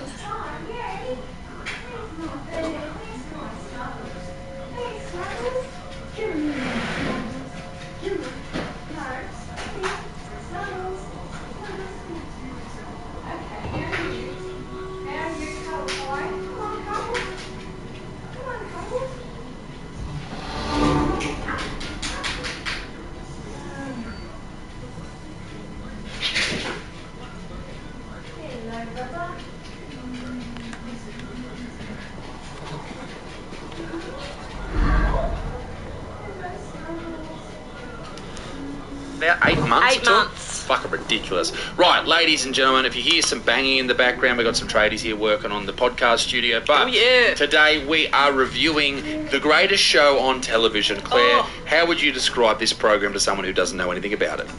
Mental illness. Evil people with fake lips and really white teeth. Yeah, absolutely. And we are... Maths. We're watching it at the moment. Maths is pretty much Channel 9 in Australia's flagship show. which is really saying something. They've got that and the block, and that's it. So, and the footy, like that's the only things they have all year on that station. So we're going to go through and talk about some of our favourite moments from the first week of the show. Yes. So strap yourselves in and welcome to Married at First Sight 2022. Woo. This Brent's nerves get the better of him. I'm genuinely excited to watch this again. I think my groom will like what he sees. This bitch. Oh, who's this? My biggest fear is that tomorrow I won't Is that a name? like him. Yeah. And that we won't get along. Oh, look at the beak on her. I know, like, she's pretty confident, and that's wonderful. But she's got a fucking... She's powerful, Isaac. She's confident. She's powerful. Dickie, Leave her be. Dickie, she's got a honker on her. I'm past dating immature boys. I need a real man. Oh, you need a real man. You need a real man. Shut the fuck up, bitch. In that order. You need a real man. You need a fucking dick inside you. That's what you need, you dumb We've got a lot to bitch. get through. This is an entire week of maps, so we can't show You need a dick in your mouth to shut your stupid ass up. She was pretty angry at him for what he did as a job. She was filthy that he wasn't sort of like killing it. And the thing was, he was overseas working in Dubai as like some mad party dude, or he was making heaps of cash apparently, and then COVID hit and he got fucked up. She didn't know that. She just judged him quite harshly straight off the bat, which is, you know, not on. Like, She seems like a horrible person. She I does. Can say that. And that's not even what we wanted to talk about. No. We wanted to talk about these two.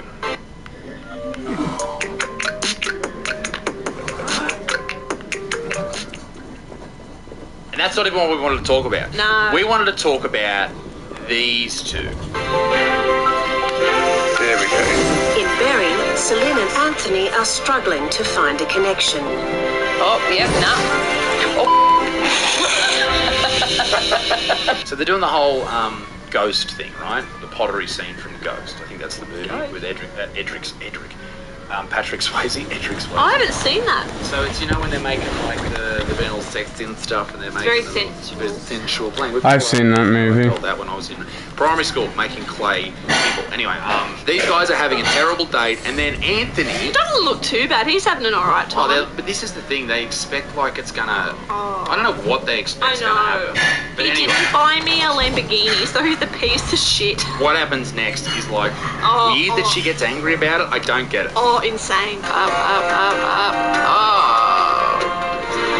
First effort. It's not bad. It's not bad. You put it all over you, by the way. It's on your hands already. So she's mad here. Look at it. Look at the face. She's like genuinely upset that he just touched her slightly above where the clay Isn't she already a mum? Like, wouldn't you be used to sticky A little shit bit on you mess. all the time? So she does it to him. Okay, very important. is. So she puts a bit of clay on his face. Yeah. She thinks she's fucking, nah. That's enough. That's it. That's it. That's it. Or I'm gonna run, and this is gonna go somewhere. No, don't really. No. My makeup. See that smile there? She was genuinely angry. Yeah. That was too much. Oh, he thinks he was like. Bitch, if you can't dish the shit out and if you can't take the shit, don't dish it out, you dumbass. Fucking stupid bitch. Don't dish the shit if you can't take the shit, you fucking dumbass. Don't start shit if you can't take shit. You fucking retarded child of a woman.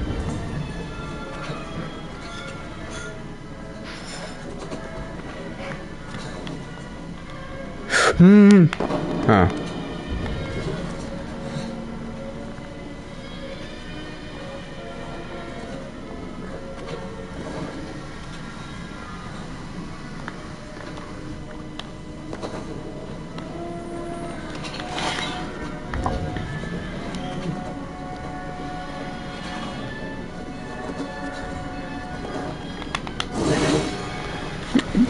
Flirting with her. No, my makeup! Bitch, don't wear makeup then!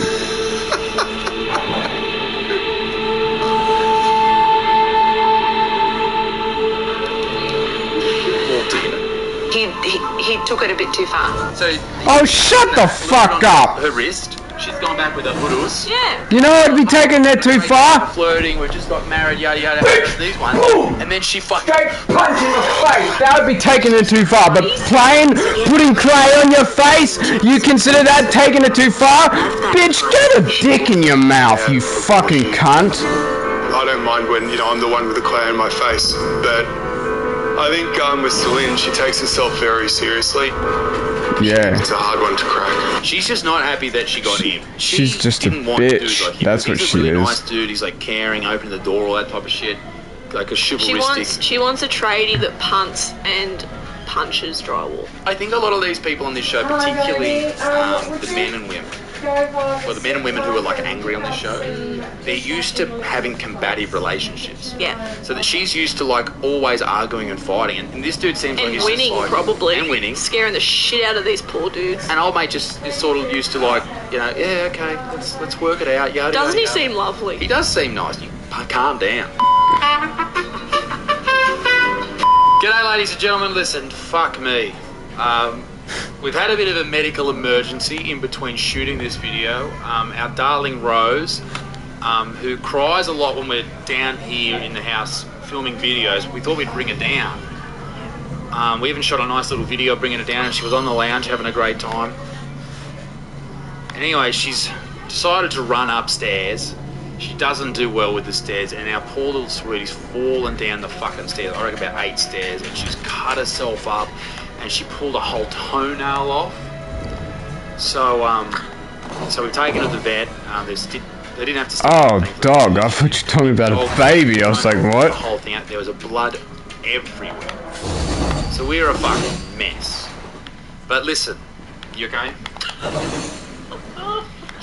I'd just like to say our little girl now, she's upstairs on the lounge with a blanket, a pillow. She's had peanut butter liver treats, an ice cube and Frozen's on, and she's had Panadol. pain relief. Yep. So she's laying there and she's all comfy, and I put the aircon on. So we gave her Panadol, which you can do with dogs apparently. The vet It's said. the dog Panadol. I gave her. Oh, the one Yeah, that she already yeah. had. Oh, okay. I didn't just give it all Panadol. Can't you do that with dogs? Yeah, but I wouldn't. Anyway, so she's also got Panadol and pain relief. So yeah, sorry about the weirdness of this video. That's why we're dressed differently. Now, Yeah, I feel dishevelled AF. back to we're going to show our professionalism and get this fucking video done. Now, back to the video. Girls are happy because, like, I just hope everyone else is happy. Like, I just want everyone to Bullshit you do. Bullshit! You look like a bitch, you sound like a bitch, and you smell like a bitch. So sucks a dick, Tits bitch. McGee has entered the building. This bitch has entered the goddamn building. Somebody slit her. Dickhead! I fucking love it. Look at that side profile. Honk. Honk. It's Anthony. What happened? Everyone looks hot though. I can't believe it. I'm just, like, a bit speechless, to be honest with you. She couldn't think of anything funny to say there or interesting to say. She sad. just went, I'm like totally. I'm totally stupid. Major crisis by the looks of it. Praise to her. Please, where's your husband? Can we ask where your husband is? Well. Can we ask one question? Are your tits real? Comments will get this too.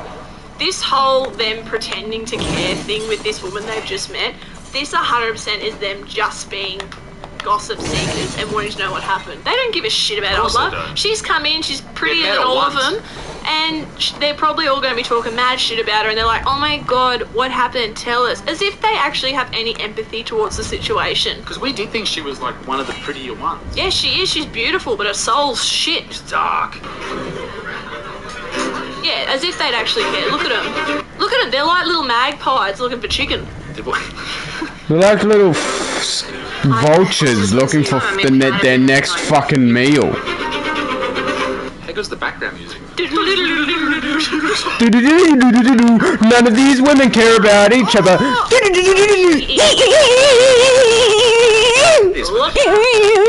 She is. Gaslighting. It's not a word that I use. Oh, I use but it the now, ladies love baby. it. She is the definition So of what gaslighting. is the definition?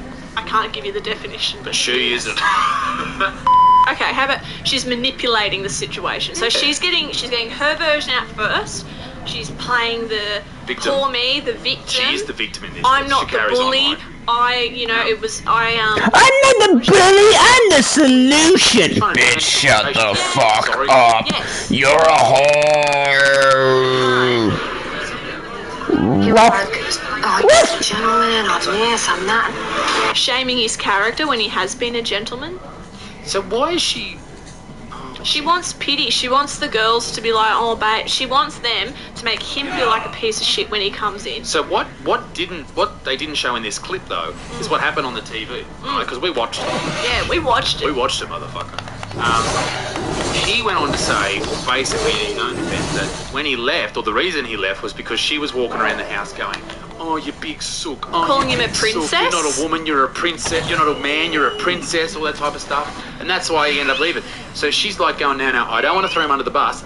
But she bullied him. She's an actual bully. She is bullying, and he left. So he left to defuse the situation. Imagine if it was the other way around. He was saying, you're a bitch, you're this. If she left, everyone would be going, yes, girl, good on you. But because the man left, is that not the manly thing to do? Yeah, Isn't the man supposed? What's the manly thing? To stick around and have a fucking blue? I know. And this bloke goes on to say, like, listen, I'm not bringing this conversation up. I don't want it. This is a conversation between two people rather than. He's too classy for the show, really. You know what? I hate to say it, ladies. I think this is a female thing. Yeah. Like ganging up on it. Like, it's just like, I just want to talk to you, and have an argument, have the argument with each other. Fucking oath it is. We went pottery, and then he put clay all on my face and hair. Then he didn't like how I reacted to it, because obviously I was like, oh, don't act like you're better than him, you fucking skank. It's fucking clay, it's wash-offable. So don't act like you fucking stuck glue to your fucking eyebrows, you dumbass. You're acting like you fucking waxed your eyebrows or some shit, you dumb bitch.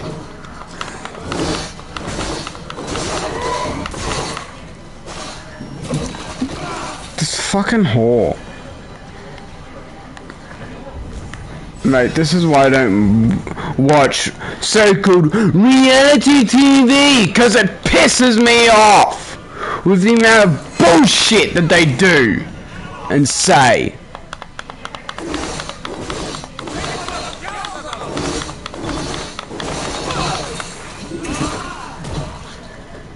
that's enough in my face. The thing is, like, he said what he had to say, and then he would storm off. Oh my god! Did he storm off though, or did he just go, fuck this and leave, because you're a crazy bitch? I think he's just like, I'm not going to fucking argue with you, bye. I just feel like it went downhill when we said our feelings for each other, and I asked him, do you got scared? And he said, yes, he does. No, he doesn't. Came to my turn. And I said, I don't feel this spark. Oh, yeah. Okay, there you go. That's your ego. You cut his ego. You cut his ego, babe. It's his fault, babe. They kept playing this on These are the worst women. We're not all like this, I swear to God. You cut his ego, babe. You destroyed his ego. Well done. You hurt him. You made him sad. Well done. You made him cry. Good on you, babe. They think they're they think they're boss babes, don't they? These are like those chicks at school that think they're just mad dogs. You know, we were pretty like angry at these people when we watched the show, and now Rosie's falling down the stairs, and we're like, "Fucking you, sluts!" I'm here spotted. I'm like, "Yeah, fuck it, drive off a cliff." Anyway, he just said he's going back to Sydney.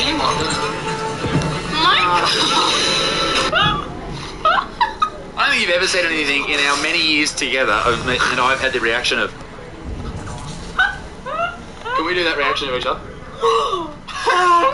Daggers when this bloke walks in. If he walks in. Daggers! If he walks in, he won't be walking out. I'll kill him! It's not sharp. It's not sharp. It's not sharp. It's a good thing she's not throwing him under the bus. Yes, us queen! Woo! Has she got Vegemite? Not throwing him under the bus. She's literally talking shit about him. That's literally the epiphany. The whole thing of throwing someone under the bus is where you talk shit about them to other people behind their back. These fucking these goddamn so-called doctor people have no clue what anything means. They are not doctors. They are fucking stupids. Not psychiatrists, nothing. If they were psychiatrists or whatever, or love doctors or whatever the fuck they are supposed to be, they would know this is what throwing someone under the bus fucking looks like. And sounds like, but no, they're too retarded to fucking be like, oh, they're throwing him under the bus, they're throwing him under the bus. They're like, nah, he's not being thrown under the bus. Fucking retards.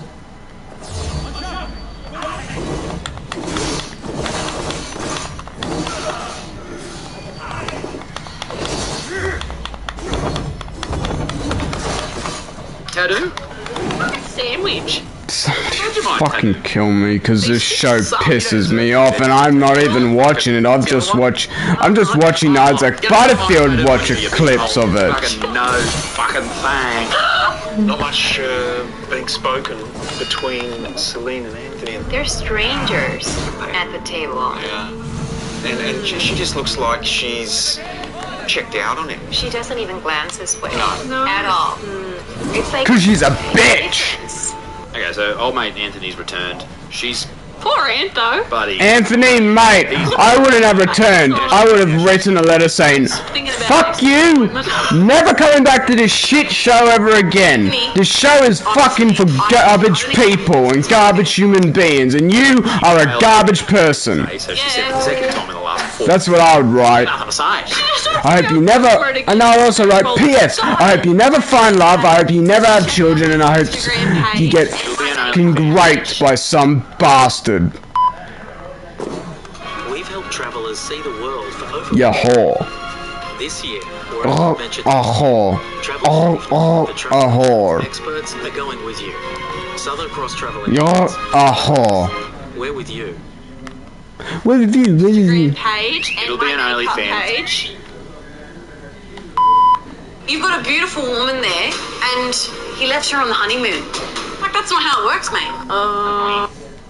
Yeah, oh my fucking god. She was starting shit with him, you dumb...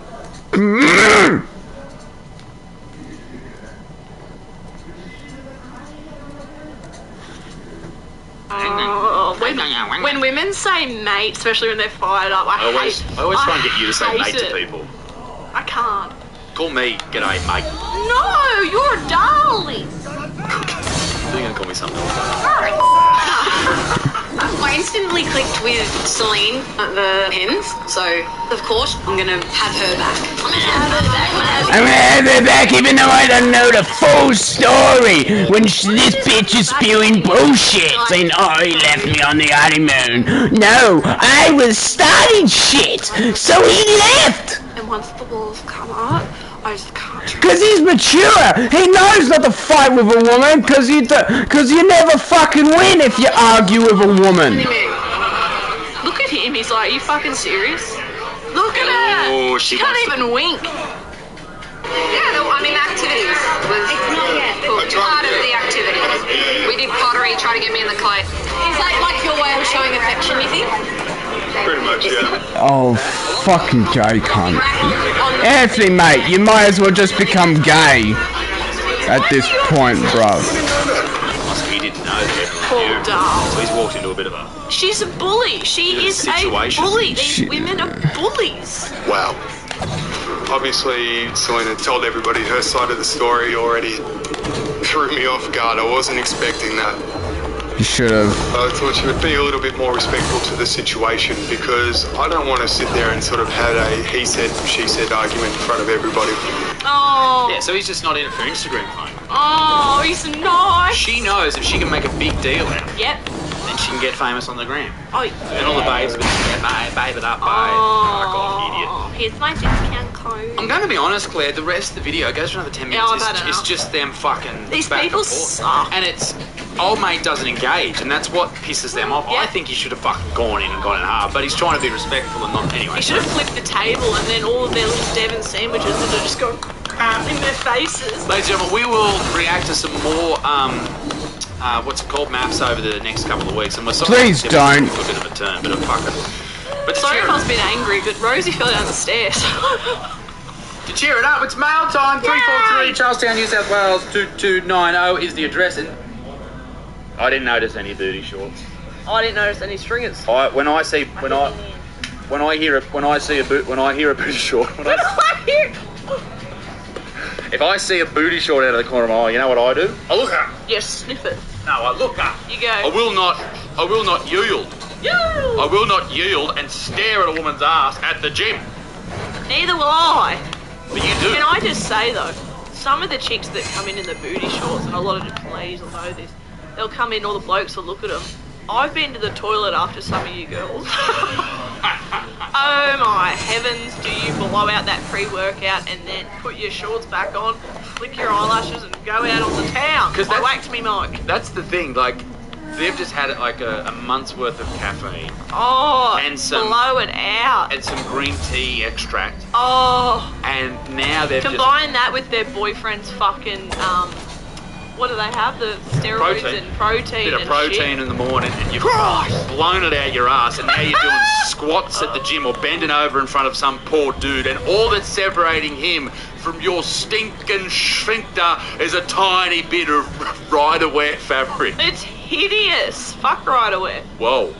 What if they were going to sponsor you? Riderwear's a gym wear. I don't want riderwear to sponsor me. I want candle places to sponsor me and native deodorant, but native deodorant doesn't want to bar with me. You've been trying to hit up native. I have. Who is native deodorant? It's the computer. I did not fart on camera.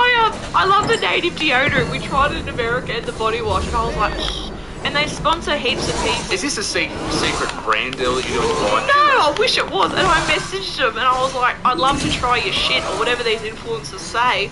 And they went, we're not looking for anyone currently. And I was like, oh my god, it's like trying to get a job at Macca's all over again. Well, I actually messaged them at the same time that you messaged them, and I said, listen, don't give it to this woman. My fiance's going to message you. She's truly special. Okay? Just let her down gently and send all the names. The NDIS will sponsor me. Athletics are brought to you by the NDIS. Don't diss my disability. What have we been doing all week? The wink. Kane. Kane? Kane. Cool. I'm Mila. Mila. Yeah. You both have rotten names. Mila and Kane. There, please make welcome for the first time, Mila and Kane. I tell you what, if my hair looked like his, it's gone. Yeah. It's gone. Me too, darling. You too? Yes. You'd shave your head.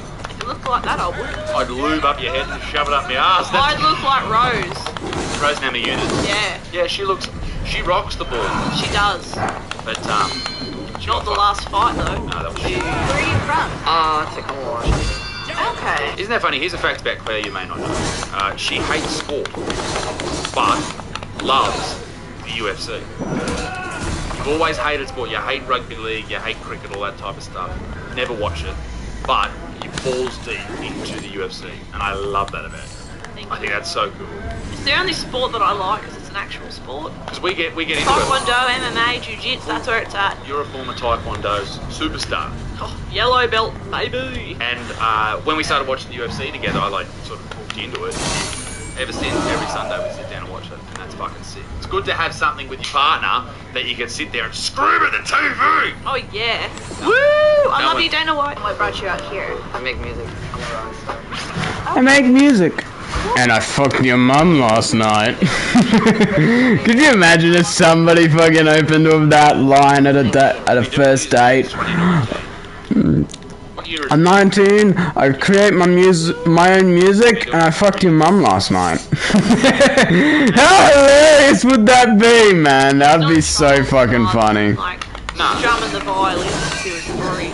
Not only do I produce music, but I fucked your mother last night, and I'm gonna date, and I'm gonna go take her daughter out on a date! He just looks like he shops at JJ's. Doesn't he? Or what's like an American... The same day, I came back, the same day, I woke up in the morning from fucking her mother. I got really comfy pants from the Gap. Sick of hearing about your comfy pants. We can't all have comfy pants. What is wrong with these pants? My ears itchy. Press play. I act. Oh. Act. Yeah, you act in what? Plays? That doesn't count as acting, you dumb bitch. bitch. Everyone you talk to, no one's a nurse or a vet or a fucking Tradie. works at bloody the clinic counter. Everyone's like, I act, I this, I that. I bet you seminal Might have seen this feature. I've never been in any film at all, but I count myself as being as being an actress, even though I've never had any roles. Bitch, you're not an actress if you haven't had any roles. You're fucking scumbag. Don't encourage diplomacy. I'm going to fix the problems between North and South Korea. Listen, I have a barista certificate, you bitch. I got 3 of the. So do I. 3 of them. 3 barista certificates. I have a barista certificate and a hospitality certificate. That doesn't make me fucking better than anybody else. Like a bean one that you learn about the booze. Yeah, I forgot it all. But I did actually, I remembered it for about a week. And what a week that was. A lot of times when you're a music artist, a model is kind of like the person you want. Because if I'm on... Motherfucker, you're gay. Why are you trying to date a woman if you're gay, bro? You're wearing the earring like a gay man, so... Yeah, you're fucking gay, you dickhead. So go on a date with a man, not a woman, you fucking moron. For 6 months. You're going after the wrong gender. I guarantee you're not going to be on tour for 6 months. That guy'd be gay. Oh, this on the right earring. Yeah, so he's gay. Oh, so he's a socio. Talks with such a feminist voice. He's definitely gay. And I haven't got anything against you gays, but if you're a gay person trying to date a woman, how the fuck are you gay? Like, I'm gonna go date this woman even though I like dicks up the ass. So I thought, what's the next? And I went, fart on. Excuse me? Isn't the whole point of being gay you date men and bed men or whatever? Not women? Yeah, no, I like the very awful, like, I like just basic. Oh, so he has 2 different sides of his hair, 2 different colors that look shit together.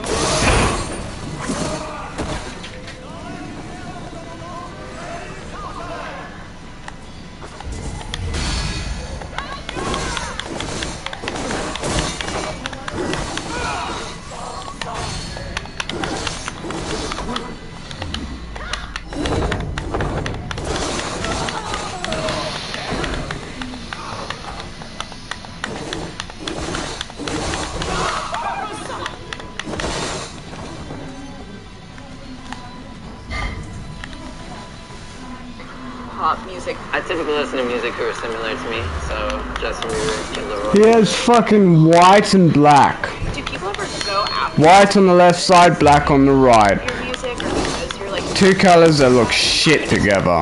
Is he? Is he what he's known by the boys? Is he? What's he known for? Dressing tragically. When people are dating, they date to go out. Oh, she said people go after him for a date. Listen, mate. You may not know this, you're new. But I've got blokes lining up to me.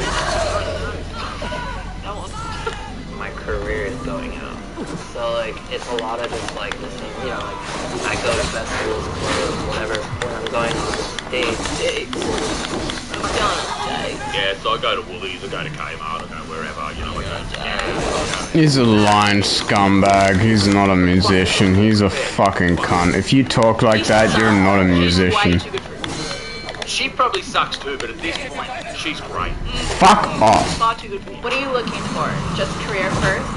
Are you looking for someone? Why are you on a blind date if you're not looking for a relationship? She's probably the producer of the show. Well, they would have just put out an ad saying we need someone to play this. No, you're right. We've got the You're scariest looking man that looks like fucking Voldemort. Yeah. Like, if you take away the rest of his hair, he's Voldemort. And this screenshot here, look at him.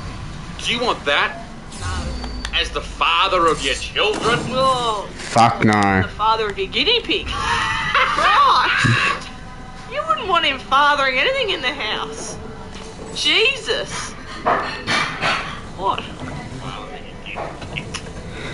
It's true. Right now, I think I'm just more on a journey of like Self-discovery and self-love. She's gonna say self-discovery, self-love, or development. Like, exploring. oh, so close. Have you ever loved anyone? Like, been in love? I've been engaged twice. Twice? Twice. One of them was when I was 14. Whoa. What? To who? Your teacher?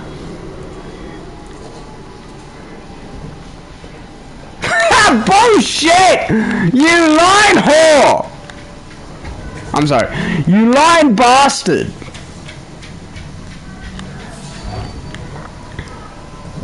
What a lying prick. What? I stole me mum's anal beads and I put them on the coffee. The Claire Dixon story. What do you mean you engaged at 14? That's when we start to bleed and get pubes, and he's engaged. Christ, he's getting it done. I had a house at 16. I died at 21. Like those wankers on A Current Affair, and they're like, the 19-year-olds that bought a house, and they're like, Johnny bought his own house at 18 years old. It's a one-bedroom house that he bought for $400,000. Johnny hasn't left the house in 15 years while he's been saving, and his parents kicked in $120,000. Yeah, literally. We're so proud of him. You should be like Johnny. Fuck you. I mean, I don't know. I'm very mature for my age, so I won't. Bullshit, you fucking lying bullshit! For a second time. Fuck you. These religions. My religion is if you get fat, you ain't shit. You ain't worth my sack. Exploring all this stuff. Has That's him. polyamory ever crossed your brain? Better explain to everyone what polyamory is. Polyamory is having multiple partners, all knowing. This is my version. I don't fucking know really. Your version? What do you mean? No, this is what I understand it to be. It's your definition. My definition. Your definition? My definition is you have multiple boyfriends and multiple girlfriends. Isn't that what polyamory is? Yeah, but I think a lot of dudes. Yes. It's just so they can cheat on their missus and feel okay about it. I want you to be into polyamory, so I can have a couple of girlfriends. But you can't root another bloke. 1,000%. It's a bit rude. Yeah. I mean, I don't think I mind it, actually. I mean, has Bullshit, she's lying. No, but I think it's because I haven't been with anyone who has suggested it. Why? Is that what you're interested in? At any point in time, I could get a call to go to New York. At any point. At any point. At any point. At any point. Right now. At any point, I'm gonna get a call to New York saying that I'm shit, I'm garbage, I'm a lying fag. I hate this guy. He's an asshole. I want him He's an to slice his own cock off. Fuck him. Fuck him. Fuck him. Slit his dick off. I hate these two. Yeah, so do I. This video sucks. You can't really help that. You know what I mean? Like, sometimes you're just not someone's type. Look how many drinks he's having, and she's having water still. Right. He sucks. End of the video. Yeah, I hate him. that. Dixon, rate him out of 10. 0. 0. He sucks. She was lovely. He's a 0 like the number on the Clippers when he gets his hair cut next. Shave that motherfucker. It's all over, ladies and gentlemen. Go and check out the Mum and Dad Show on Spotify, iTunes, and on YouTube as well. And iTunes? Why the fuck would you put it on iTunes? Nobody uses iTunes anymore. Not M-O-N. Yeah, you people. Sorry. iTunes isn't even a thing anymore. That's how we say it in Australia. It's now App Store. I'll write that down. Ladies and gentlemen, be a good motherfucker. Peace in the Middle East. Me Dick stinks to blah blah blah blah. Bye. G'day, ladies and gentlemen. Welcome to Little Buttsman. And boy, oh boy, do we have some exciting news. We have a podcast. Yay! That's where you jump in. Sorry. Tell them about the pod. Oh, sorry. We have a podcast. Good evening, ladies and gentlemen.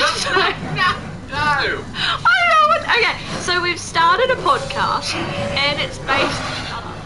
I've just had me coffee. I'm kicking in. And basically, it's us just talking shit for half an hour.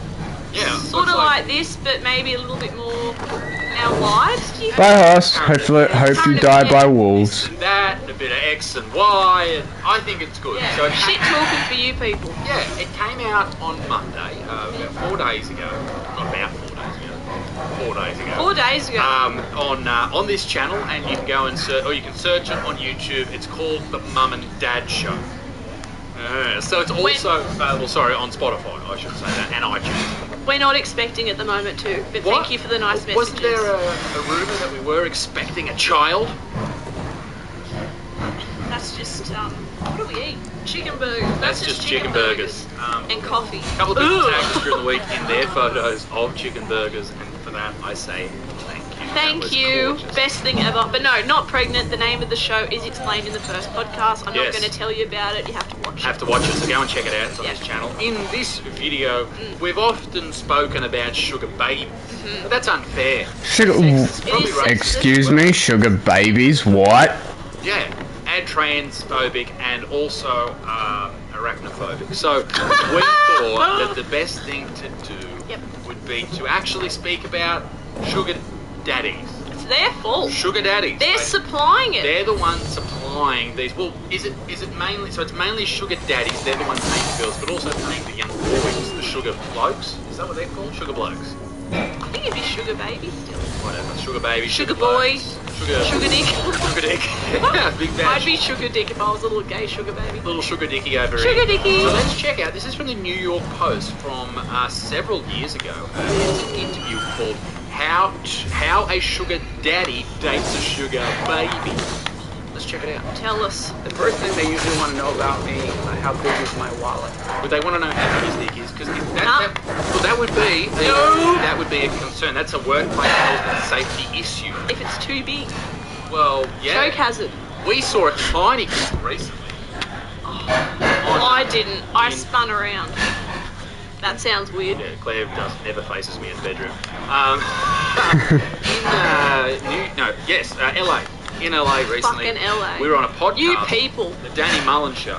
He's lovely. The Danny and Leo Show. Danny and Leo are lovely. Lovely guys. Legends. But they had a guy there called Rat Dick Ralph. Anyway, he's like a mad junkie, all that type of shit. And I think he is a junkie. He might be watching this. Well, he's not going to sue me. He's got But no we money. might see him again. He might kill us. I'm coming for you, baby. No, he's fucked. He pulled his pants down halfway through the show. I spun around on the floor. Quite large balls. Yeah, Spun around on the floor. Yeah, too, because I didn't want to see it. Like So Homer Simpson. I went whoop. You said his balls were massive. Huge balls. Huge balls. Tiniest cock I've ever seen. And I've played football for a long time. I've seen some tiny Mortons.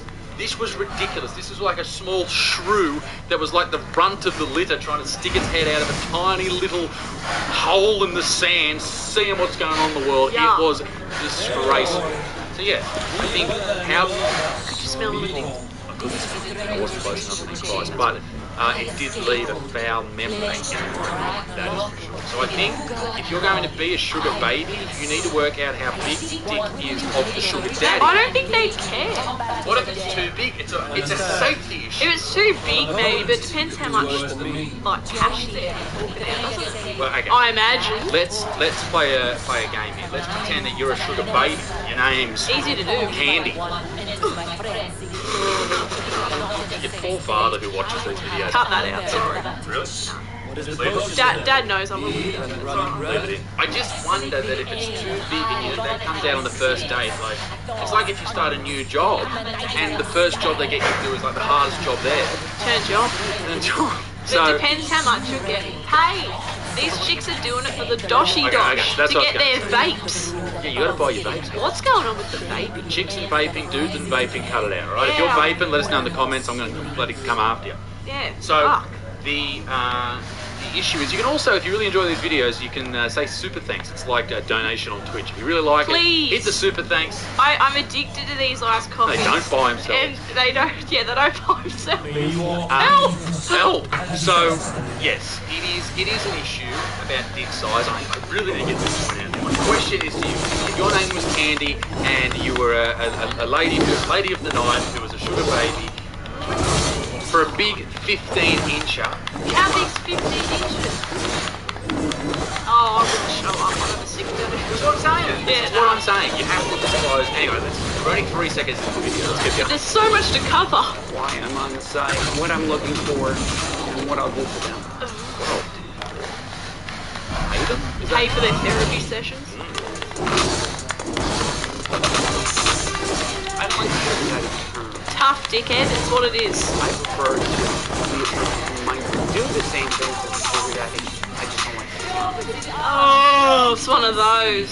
Mate, you're a sugar daddy. Why have you got so many screens? Bit of crypto, babe. Bit of I crypto. think he's a stock trader or something. That's how he's made his cash. I'm not sure. Or he's just got like, does what Claire does and opens up 4 different tabs of Amazon.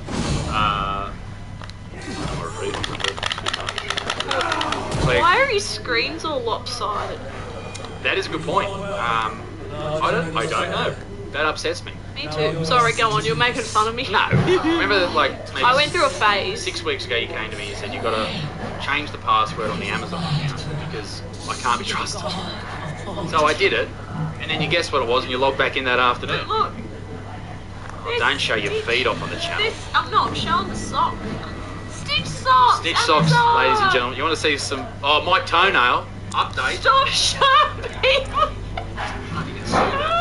It's fallen off. Producer Lordy, when he was over the other day, I think I mentioned Isaac's toenail a few too many times, and he goes, "I know the toenail story."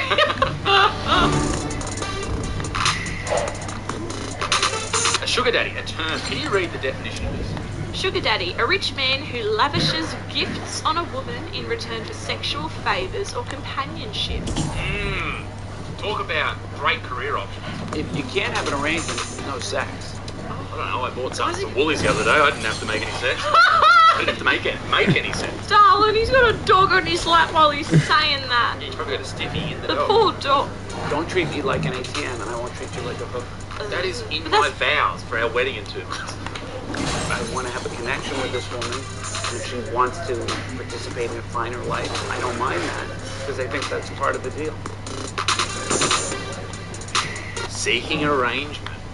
So Seeking Arrangement's that website that's the Sugar Baby website. I've done a video on it before. I remember this it was big on a current affair years ago. It's hilarious. So if you wanted a relationship, well, it's not a relationship, you're a prostitute. If you want to get paid for fucking an old dude, you go to seekingarrangement.com. Or if you want to, who was I talking to? Someone was talking about their mate who was super hot. He was overseas rooting with these old women, these old like rich ladies. That most of them are rich from divorces. So good on them. Nice. Get that bank. Get that bank. But yeah, he was over there rooting. And if you don't know what rooting means, if you're an American viewer of ours, it means fucking. But rooting, sexual intercourse. Yeah, so they're over there doing that. So it's dudes and ladies, but basically if you want to get paid to have sex with the ugliest people on earth, seeking arrangements for you. I think that's their tagline. I don't know how it's legal. Well, how it's been around so because Look, haven't they had heaps of like people suing them and stuff back in the day, allegedly? I think Yes. the issue was they didn't release it, but there was a hack. I think there was a hack. You get it in. I got it out. There was that's what happens when you've been in a relationship for fucking 1,000 years. Perfect. Thank you. And it was a hack, and they released all their information and data, and that's Don't you hate it? Yeah, so heaps of people were caught out for cheating and all that type of shit. I don't know. That was Ashley Madison. Oh, that was the cheating what's website. too? We should do a review on that next. We should. Why don't we make profiles on it? I'd have too much fun doing that. Oh, what fucking would you? Can you imagine? I'm a big bitch looking for a dick. That's your Instagram. I work at Bunnings looking for a snag. Seeing all 4 right next to the pipes. A lay a bit of pipe in me. We'd have fun doing that. I like seeking arrangements because it's a pipeline to meet new people. A pipeline? It's a pipeline to meet new pussy. Shut up. They'll send me a message. It'll say, I'd like to receive $10,000 a month. And then I usually write back LMFAO. Oh, it took him a while to say there, Grandad. Yeah. GTG, BRB, TTYL. This is not the way to get a guy. Nice white nails, babe. How about a white nail? I hate the white nail trend. I think it's fucking feral. Listen, if you're listening to this and you got white nails right now, pull them off. Chop them off. No, they look like white out. They're so tacky. I hate them. They do look like white out. You need to get, if you don't have glittery nails, you're not a bad bitch. Yeah, I'm not a bad bitch. I don't have any. No, I'm kidding. I think all nails are beautiful. Hashtag Except white nails. I'm on the site because I want to meet somebody that will spoil me. I need to meet someone that will spoil me. What a fucking gang. People think I look like Nicki Minaj. You don't. You look like Nicki Minaj's fucking evil stepsister. I was gonna say Dingleberry.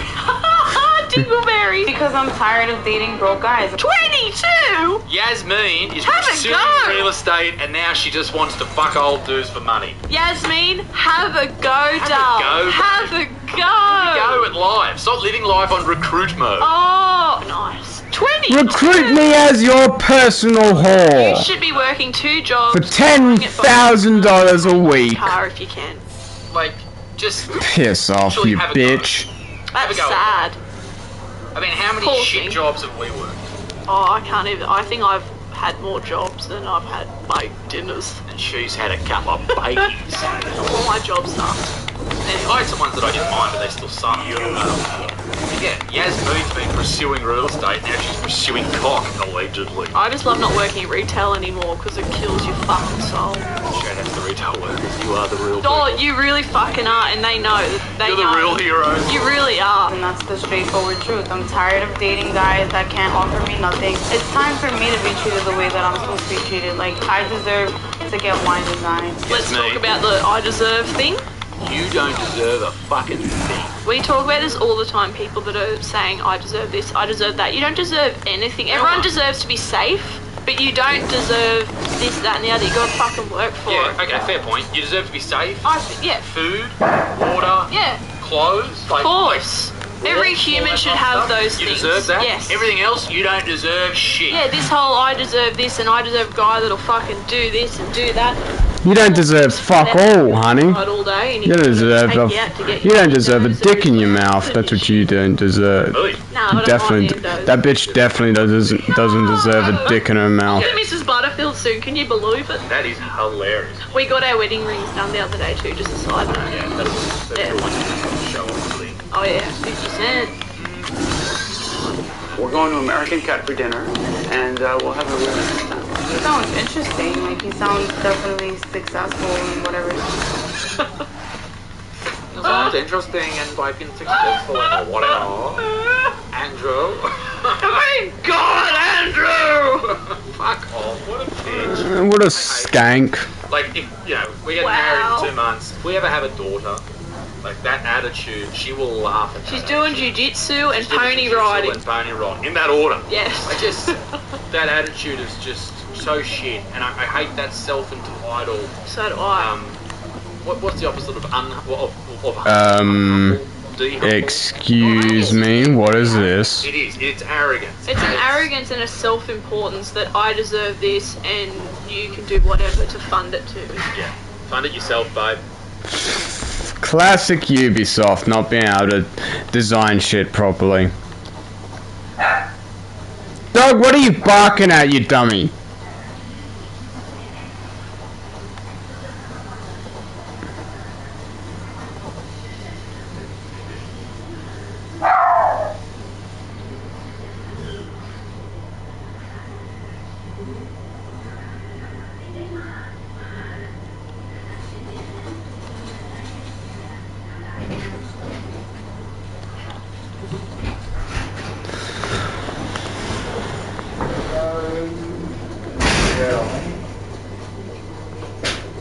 She missed you, mate.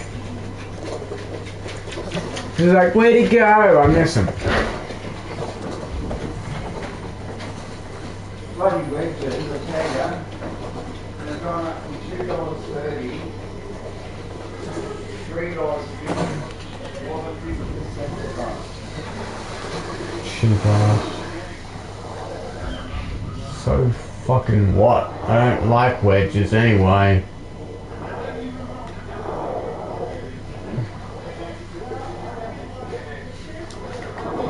For any of you that don't know, wedges are basically fat chips the shape of triangle.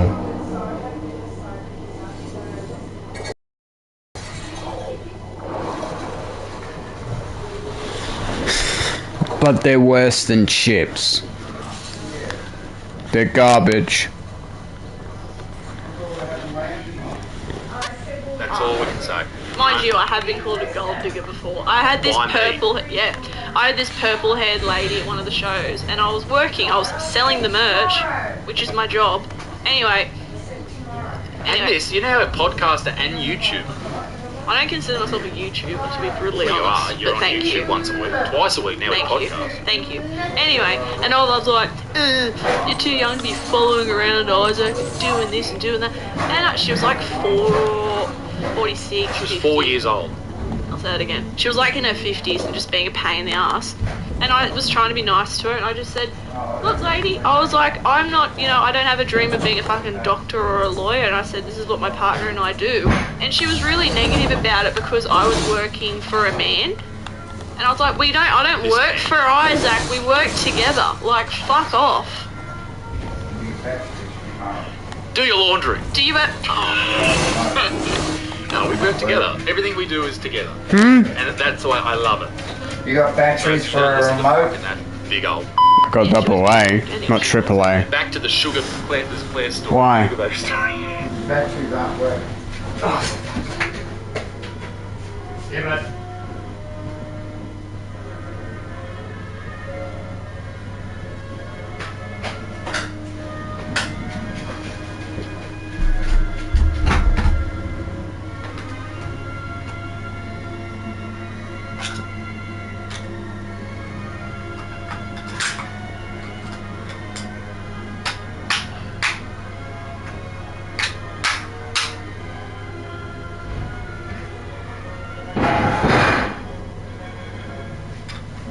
So fucking batteries that Harley uses. Fucking moron. These batteries are shit.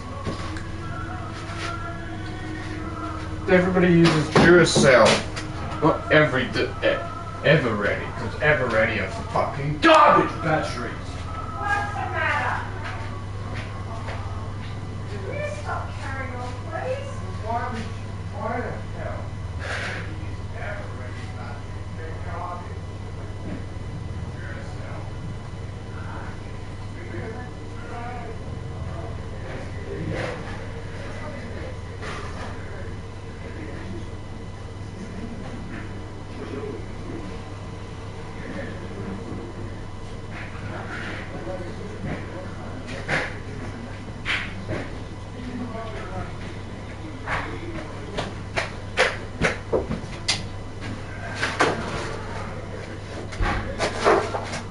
Yeah, right, I got Everready by mistake.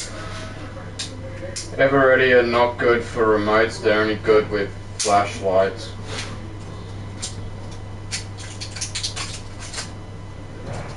Or decent enough for flashlights anyway. What mischief have you had? Oh, you're turning with the cinematic camera.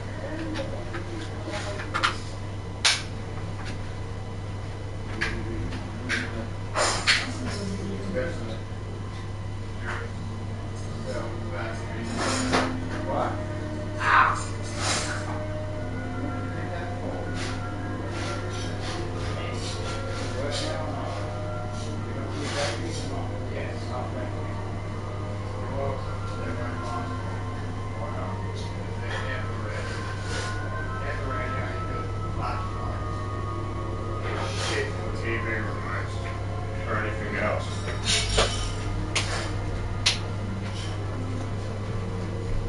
So whenever you're at the shops next time, get Duracell.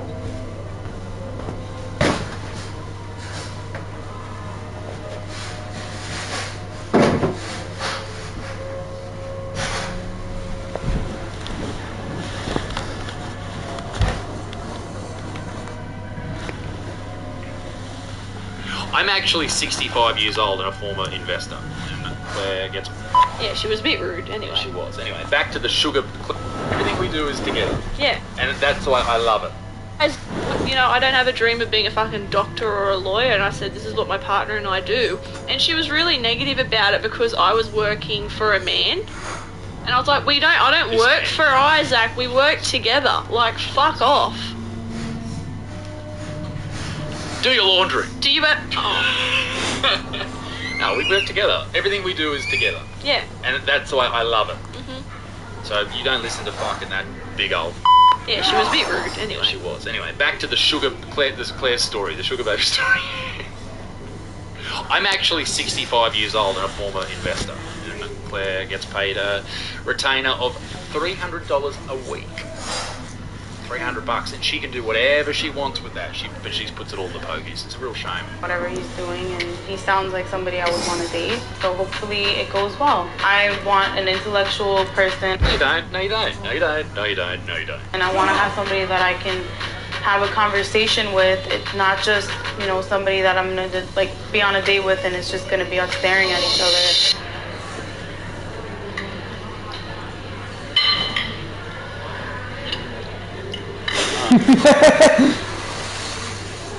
She's howling into that potato. I like Adam Levine. No one likes Adam Levine. He's got too many tattoos. I reckon he's hung out with his daughter who doesn't talk to him anymore because he cheated on the wife. And she's, back in the day, he's heard the daughter go, I love Maroon 5, and he's gone, must relate to get pussy, must relate to get pussy, and he's gone, yeah, I like Adam Levine, and I also don't mind a bit of Nicki Minaj. Adam Levine's band, Sky Pink 5, yes, they are very good. Oh, imagine if he was like, yeah, and I like your dress, is that from Boo Hoo? He has like a youth to him, and he's like not like a stuck-up type of guy. Like he's somebody that I can relate to. Bitchy. Ow! Oh, he barely said a word. He likes money. You like cocks. He has a cock. Yeah, it sounds It's a love good. story. It is. It's beautiful. So I think it's going well so far. I'm not attracted to her. He said he's not attracted to her.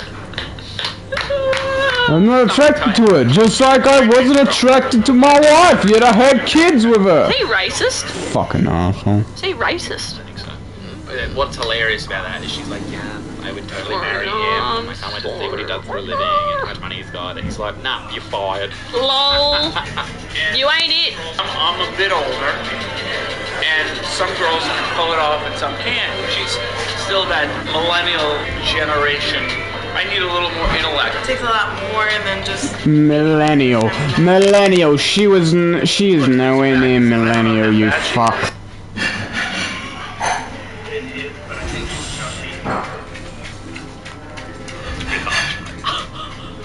If she is, I wouldn't. But if she weren't and she said, oh, I want to go home with you, be with you, I'm a guy. Everybody wants to get laid. No, but seriously, you go on a date to get laid. How creepy is this guy? The difference here is You go on a date to get laid? Wrong, you fucking... You may go on a date to get laid, but I sure as hell don't. I go on a date so I can get to know the person. Sorry if I'm just not built like how women particularly see men. Oh, he's just going. He wants to be on a date. He just wants to go on a date with me so he can fuck me. No, so he can end up having a personal connection to you. You fucking dumbasses. you have the option of paying for it. I don't know how I feel after that. Lock up your daughters. He turned out to be a bit fucking weird, but she's also a bit fucking weird. They were both equally fucked. Well, ladies and gentlemen, that's the end of the video. There is a new skill in Survivor IO. It is called Modular Mind. It can be turned into 2 different skills. Shut up! But yeah, this isn't that fun. I make sure I unbutton it a little bit. My name is Jen. God, he's ugly. I know. My name is He looks like a big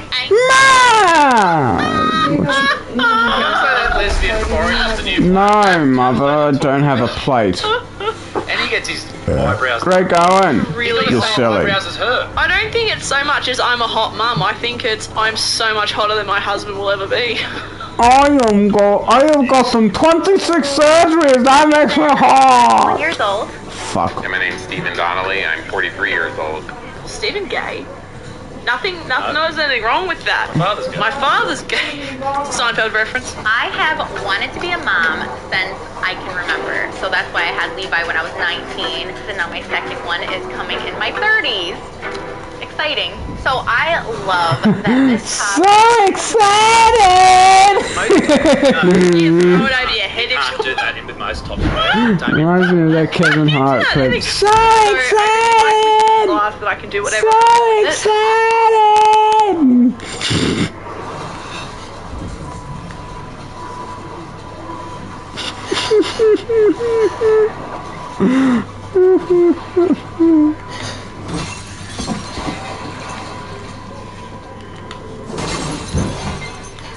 Oh yeah, I'm excited to be a dad.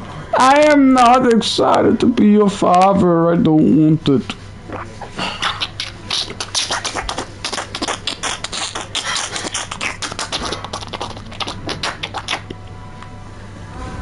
You know what he's excited for?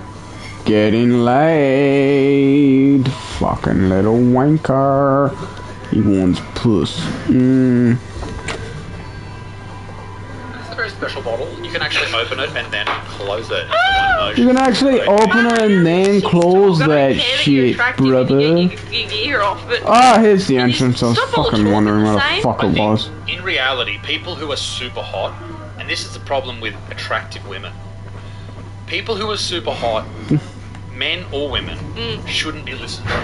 no, I agree. They've had it too easy all their fucking lives. That's why we're kicking you off the channel. Oh, yeah, mad hottie. Thanks, darling. Yeah, but definitely not. But thank you. I know what you mean though, because they've had it so fucking so easy. There's hot privilege for sure. You shouldn't be listened to. And no. You go into this lady's house and she starts talking about, oh my god, this t-shirt, you can only do anything with it. Oh. Think yourself, how are you breathing? Like, yeah, fuck up. Yeah, nah. It's fun to show a little bit of skin and a little cleavage. A little bit of cleavage? Your whole tits are out, love. Jesus Christ. I have been judged for wearing this and things like this.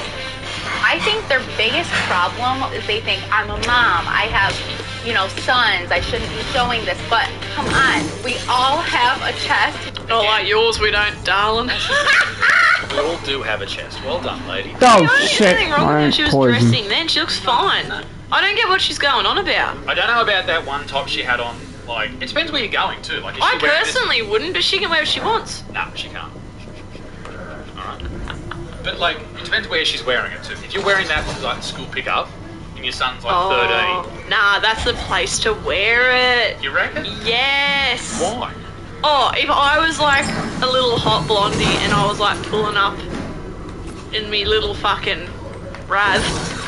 RAV4. Nah, that's the place you want to look good at the school pickup, because then all the other judgy mums who are there in their fucking Ugg boots and Disney tops will just be like, Disney tops? We'll be like, look at that bitch who she thinks she's trying to fucking impress. Let's go back home. My son, that's who. I reckon, absolutely. If you're like that, I would 100% be like I want him to think. I want him to be impressed by this. So he'd be like, "My mom's free and an independent woman, or the rest of you are miserable, depressed bitches." No, if you're under 60, you can't wear Speedos. We all have a body. This is my Playboy Bunny costume of this year. See, whoa, what she's the got fuck? others. There's numerous ones. You only wear them once. That's true. It would smell. Yeah, I know. But stink. It's high heaven.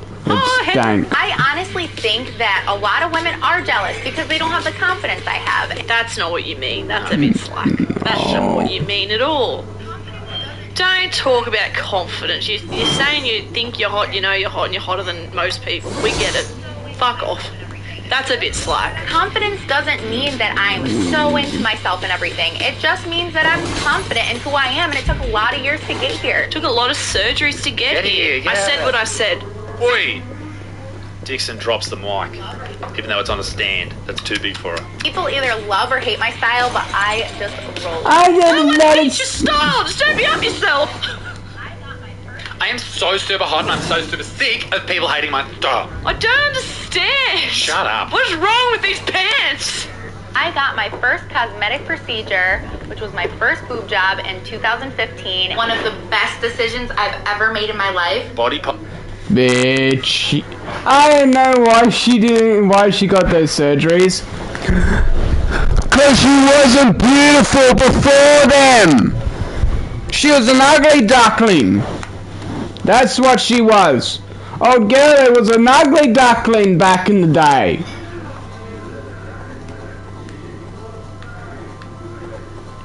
So she read the magazines and be like, oh, I need to get surgery to be pretty. Fucking stupid bitch. Positivity is beautiful. Shut up. You've had 400 surgeries.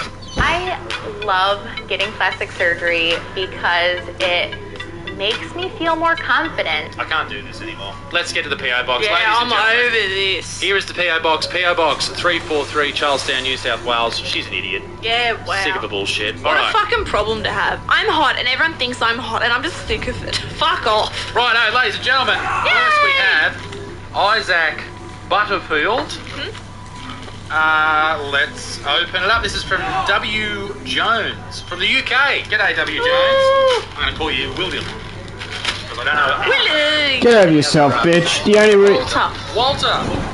only reason you got surgeries is because you're an ugly duck back Oh, and some cash.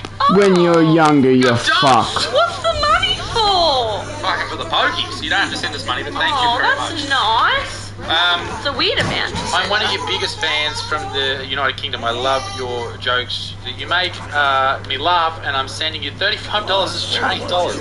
Please enjoy. Well, I tell you what, we'll take that $35 and we'll turn it into merch, and we'll send you some merch. Go for a slap. What do you reckon? Or we can spend it on the pokies. Is that what you want to do, Claire? No.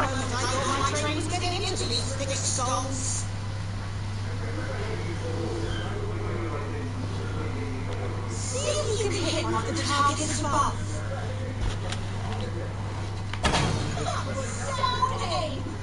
Amazing! That was a fluke. I bet it was. Yeah. I bet you can't hit that chicken. Right over there. The one hanging from the pole. Go on, then. Hit that hanging chicken from here. No shooting.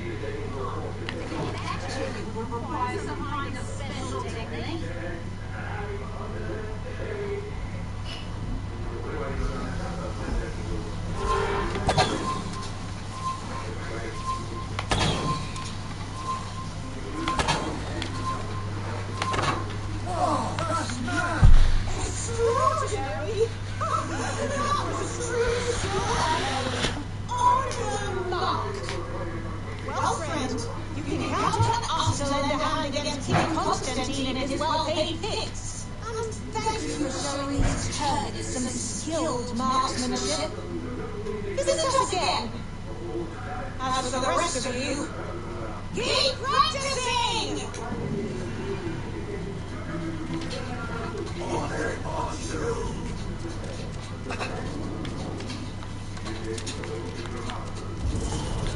About 2 seconds to spare, man.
I'm kidding.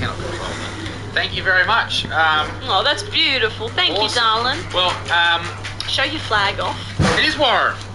Warren, can you get in touch with me on Instagram or send me an email and send me your return address and I will send you some merch. And dick pics. Whoa. Okay, we have a British flag. Oh, cool. Seems to be very dirty. It's a bit stained there, Dull. I hope it's got a good story on it. Smells like it does. And we also have another British flag. It's huge. Ooh. Yay! Yay! Thanks, Warren. Thanks, Stone. Good on you, brother. Very nice. Send me your details and your address, and I will. I wouldn't do the Australian flag. I wouldn't throw that, but I'll throw the British flag. Yeah, fuck 'em. No, I'm kidding. I'll send you some merch for that money. Don't send me money, please. No, yeah. Unless it's heaps of money. This is also to me. You deserve. Oh, you bastard. Claire always gets all the mail, so. I do not. Yes, you do. No, I don't. Yes, you do. I got something in my eyeball. There we go. Me lady. Okay. What is this? Junk mail. Hilarious. There's always one. There's not even $35 in there yet, grub. That's disgraceful. Butterfield, that's you. There's a knife there if you want to open it. How do you know? What do we got here? What do we got? Oh. Oh. Oh, God. Oh, my God. This is from Big Seasoning. Oh, no, this will be for you with your steaks and your meat. Thank you very much for your interest in your product. I don't even know who you are. How dare you? Oh. Okay, this is some different seasonings for different fucking, what are they called? Meals. Oh, cool. Show off your seasoning. We've got some 5 spice. We've got some coconut satay. We've got some wasabi seaweed and some chili tomatoes. What does it say? Think of Big Seasoning as the salt and pepper you never knew you needed. It's already roasted to perfection, so treat it as a topping rather than an ingredient. Yum. Big is delicious right out of the packet. I recommend tasting a teaspoon to get your creative juices flowing. Cheers, Anthony. Thank you, Anthony. Anthony, go and check out Big. Check this out, guys. He sent us another one as well, so we'll go and check those. Are there any cheesy ones? There's no cheesy ones, but there is. Fuck you, Anthony. No, I'm kidding. Here's one for Dickie that we opened in the car. Sorry, guys, I haven't got patience. Do you want to unravel I just get really excited. I've only opened one though. Ah! Sorry. Do you want to open this one? And I'll read the note. Please. Please read. Tell me what to do. Don't tell us what to do, mate. Hello, Isaac and Claire. Hope you and your puppers are doing well. We are. Thank you very much. Thank you. Podcast and channel have very much helped me with passing long days at work, as well as accompanying me while designing many art pieces. I love your guys' dynamic, and I know you've been working hard in the house and landscape. Because of this, I wanted to send you one of my cotton bees. I hope it will find a little home in your guys' garden or wherever you wanted to go. So I've added a little surprise on the back of plates of the bee. You guys pushed me towards starting my own YouTube channel. Yay! Here's a shameless plug. Much love and appreciation from Finlay. YouTube channel name is Finlay Shellard. So go and comment on Finlay's video. What a legend. Woohoo! So there's some plates in there. It's a big bee! It's a large bee. Show the poop. Little... God! Little... Ah! I'm sorry, I can't read it. Hang on, let me read. Your turn. I'm the reader of this family. All that fancy book learning. Where's? I don't know where to read anything. It says Littlefoot and Rosie. Oh! Does it? Littlefoot and Rosie. Well, thank you very much. That will go in our garden. Oh, I'm going to put it on top of our garden shed. Where can you put that? On top of the shed? It'll fall through the I roof. will It's very not put heavy. it on the garden shed. Put it wherever you want. Just don't call me late for dinner. I'm going to put it up my ass. Oh, no! That's so cute. Can you throw me the fantastic knife? This is from Matthew.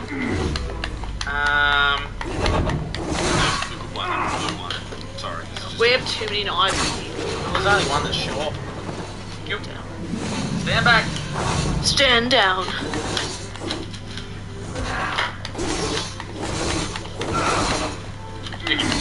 Oh! Dick literally. Oh, is that a CD? What do we got? Look at all the guitar picks. Hello to you both. I love your content. It's clear that the two of you bring out the best in each other. So I've sent you a congrats card for the upcoming nuptials. Thank you. Getting married 23rd of July, ladies and gentlemen. Guitar picks with Isaac's logo. Wow. Wow. You should make these. Thank you. That's awesome. Throw out at some shows, and when I get back to playing live, you'll get a little free piece of promotion. Fortunately, there isn't a similar image for Claire, which you get with me. Oh, that's fine. One of my dick pics, as my guitar picks, I've printed those for the past several years, and I think you'll agree it's better than the others you receive. Absolutely. Probably not any bigger. No. Copy of my band's second album from a few years ago is thrown away. No, I'm joking. I was going to say, Jesus. Working on stuff little by little, but it sounds awesome along the lines of Breaking Benjamin, Chevelle, Stained, etc. Not looking for a promo. Fuck. I'm going to promote you, doll. This is from Matt. Good on you, Matt. You bloody legend. I look forward to actually listening to this. Yes, we will actually listen to it. I used to be in a band myself. Oh, yes. I will listen to this. Cheers. Aww. Wishing you both a happy life together from Matt. Thanks, Matt. Thanks, mate. Appreciate that. Our first card ever. No, I'm kidding. First, wedding card. Alright, we've got one more, little thingy. I'm so tired today. Unbelievable. I sprayed everywhere. Edit that out. What do you call that? Oystering. Oystering. Oyster than an oyster. What is oystering? Oh, fuck. I think that oystering is like when you yawn and little bits of water squirt out your gobula. Little pearls. Little pearls. Couple pearlers. Pearlers. Be careful, darling. I know, it's a very sharp knife. Get your parents to do this, please. Yes. Yes. Dobby.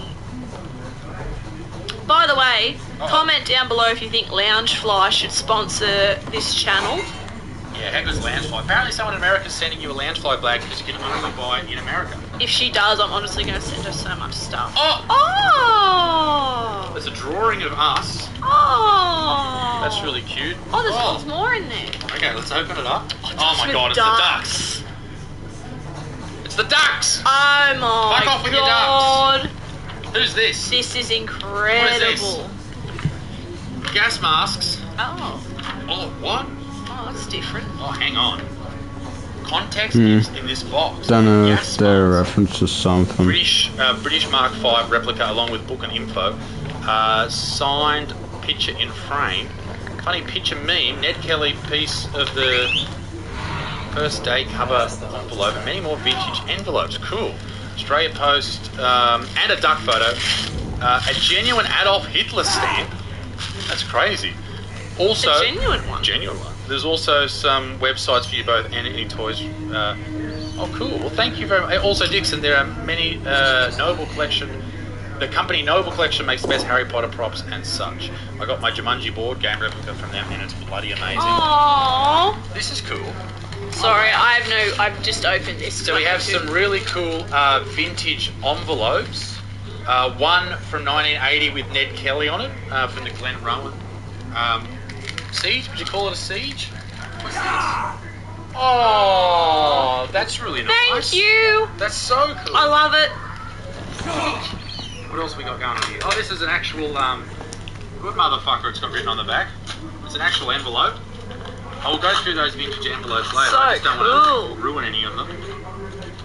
Oh. Kyle Gasman. And yes, gas runs in the family, which is a blessing and a curse because farts stink. Well said. I've been watching you guys since 2020, and ever since I've loved you guys. You make me laugh. Thank you very much. You're the most genuine people on YouTube. Oh, I also share you. your channel to my pop, who has also got a godlike beard. He's your icon, Isaac. Sorry, Dixon, haven't seen you in the videos he had watched, but it's hard to tell if he's bullshit or kidding or not. Anyway, I emailed you a year ago.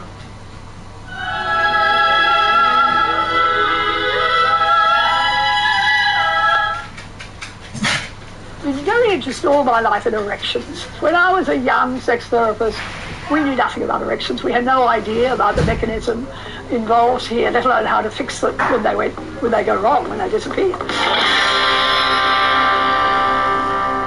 Ah, g'day G'day, ladies and gentlemen, the Buttsman here, and listen to this. This is exciting. This is the first episode of The Butterfield Effect, a brand new podcast that's going to take the world by storm, so make sure you get down below and check out the iTunes link. Just download, subscribe, whatever you do on iTunes, who bloody knows, and subscribe here, because this is going to be massive. Long-form conversations with amazing guests, and it all starts right now. My first guest is a former sex therapist and clinical psychologist, Bettina Arndt, and I'd just like to say that this was a very interesting conversation. And before all you people start freaking out, I'm just going to say this so that the newspapers and the magazines and the Clems and all these people don't freak out and say, oh, Isaac Butterfield thinks this or that.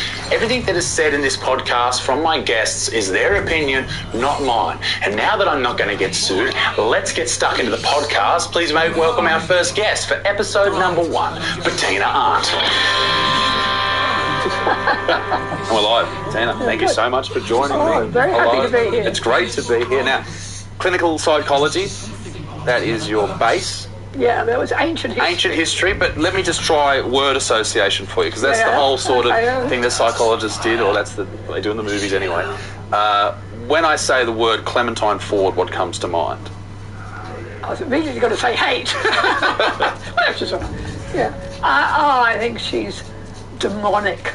She's really dangerous for our society and appalling the way she's creating so much division between men and women. The way I sort of describe it to people is she's not only creating division amongst people in workplaces or older people, it's also kids. A lot of kids are saying that, a lot of young women particularly are saying that young boys are their enemy. Yeah. They're not their equal anymore. They're people that they need to fight against and grow up against. I think it's absolutely dangerous, as you and said. Young men, boys being taught that there's something wrong with them. I mean, what a shocking thing to do. Toxic masculinity, the patriarchy idea, is making young men feel like the enemy. And I'm sure that's something we'll get into later on about male suicide. Perhaps that's something that increases the rate of people feeling alone, feeling like their lives are inadequate. But Clementine put out, and I'll just read the tweet really quickly, because I'm so prepared. She put out this tweet last week, or 2 weeks ago rather, and it said, a reminder that at Bettina interviewed and sided with a convicted pedophile, mocking the teenage girl he groomed and raped, and blaming both her and other adolescent girls for using their, quote, seductive powers, end quote, to, quote, ruin men's lives, end quote. She is a monster. And that's something that we need to talk about moving forward in this podcast. Can you give us the basis of what she's talking about there, the article and the 7:30 report that came out about, and use that as an example? Yeah. What this is all about is that I'm making YouTube videos, and I made a YouTube video, I think it's over a year ago now, with a guy called Nico Bester. He was a teacher who did a dreadful thing. He had sex with one of his pupils, and he rightly went to prison for that. And when I first heard about him, it was because of a judge had written about the fact that the women's groups in Tasmania were treating him as their sort of Me Too case. They were systematically targeting him because he was trying to do he lost his job, obviously, he lost his family, he lost everything. He went back to the University of Tasmania to try to do a PhD, and the women's groups were camped outside his door, were constantly campaigning to stop him being able to study at the university and so on. And a judge wrote about this vigilante justice, that we have a justice system where people are punished, they go to prison, and they're expected to be allowed to start their life again. And so I thought, well, it'd be interesting to talk to that person about what's happened to him. And I did this long interview with him, describing what happened. I mean, he did some really stupid things. He not only went to prison twice, he came out of prison, and he was on Facebook one day and someone started attacking him, and he stupidly got into a conversation about the way this girl his victim had behaved. And he ended up going, and also there was some sexual material on his computer. Anyway, he went back to prison again. So I'm absolutely condemning him for what he's done. And that's the important thing with the internet. Yeah. And I tell this to people all the time, you need to be so clear. You need to say it 30 times that you think this person is a horrible piece of shit. And the things that these people do, particularly when they're in a position of power, is absolutely gross. This dude had obviously had sex with a very young person and had child porn on his computer, obviously disgusting, which you've said multiple times. Yeah, now that that's clear. Right. And I explained that, and I had a conversation with him in the video saying, do you think it was right that you went to prison? He said yes. So we absolutely put that all on the table. And then I had a long conversation with him, and I totally... I feel now I made some mistakes in that videos in that we chatted on about a whole range of things, including I feel there's a real problem with teachers can sometimes be targeted by very provocative girls.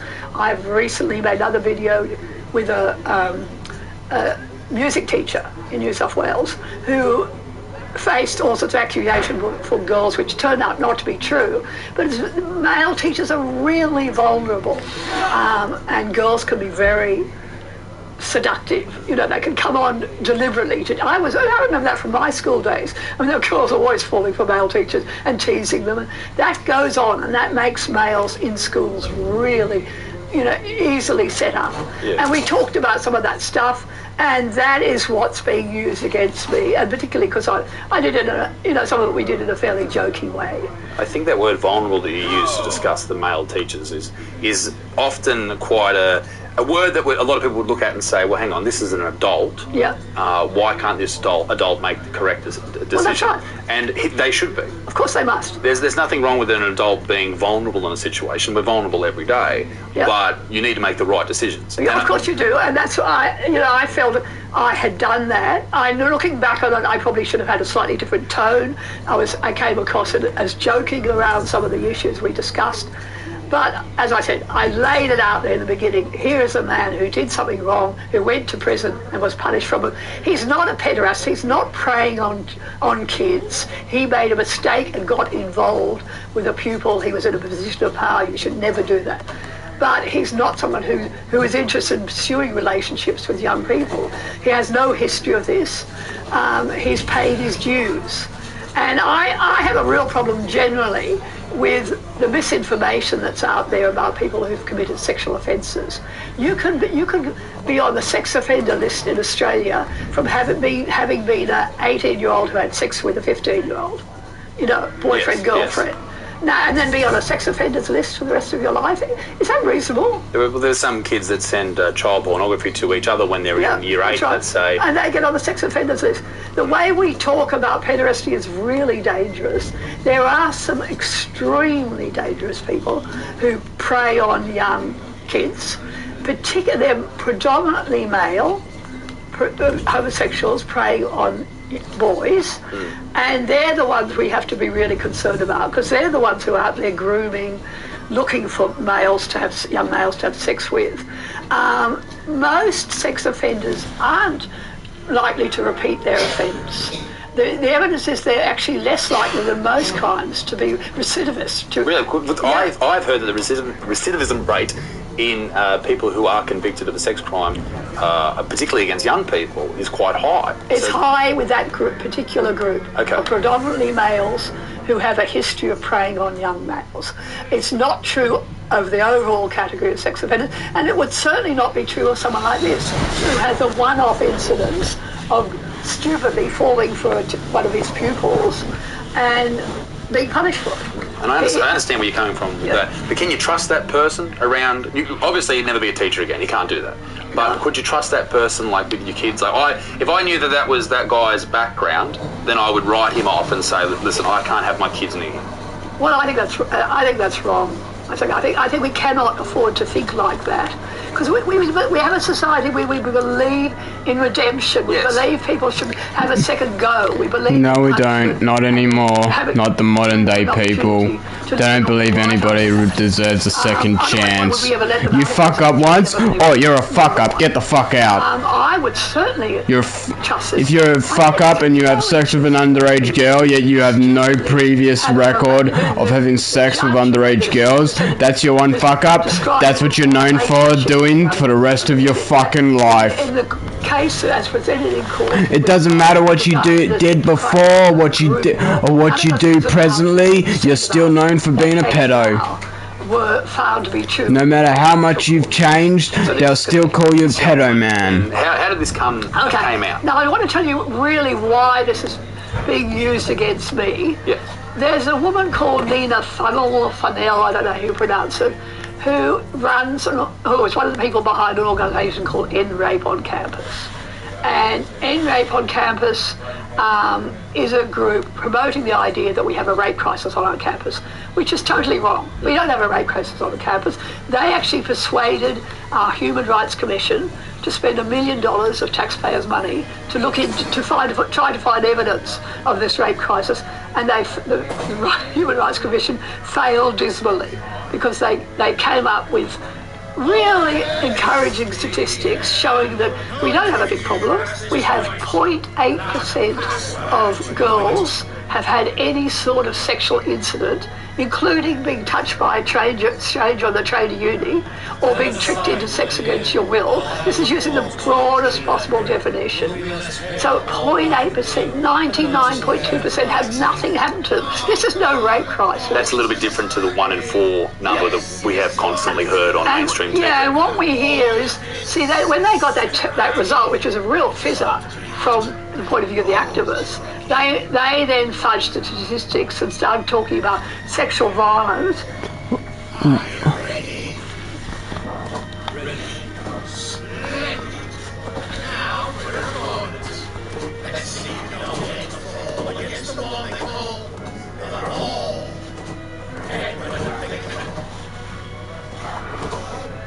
A Fight Club?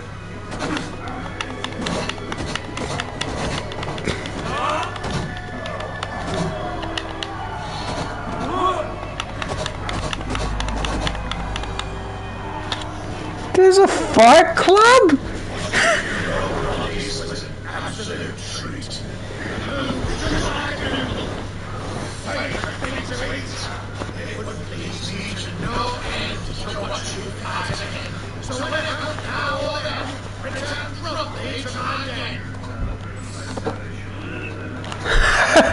It's a fucking fighting den, what the hell?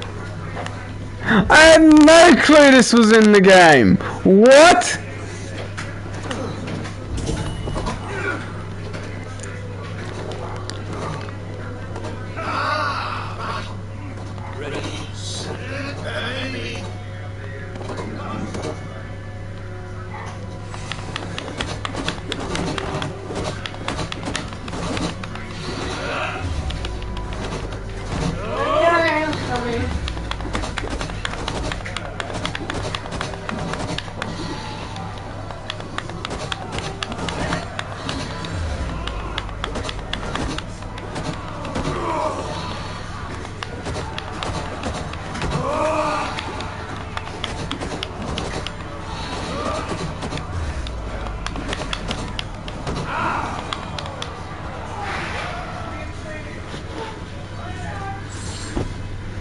Which was mainly harassment.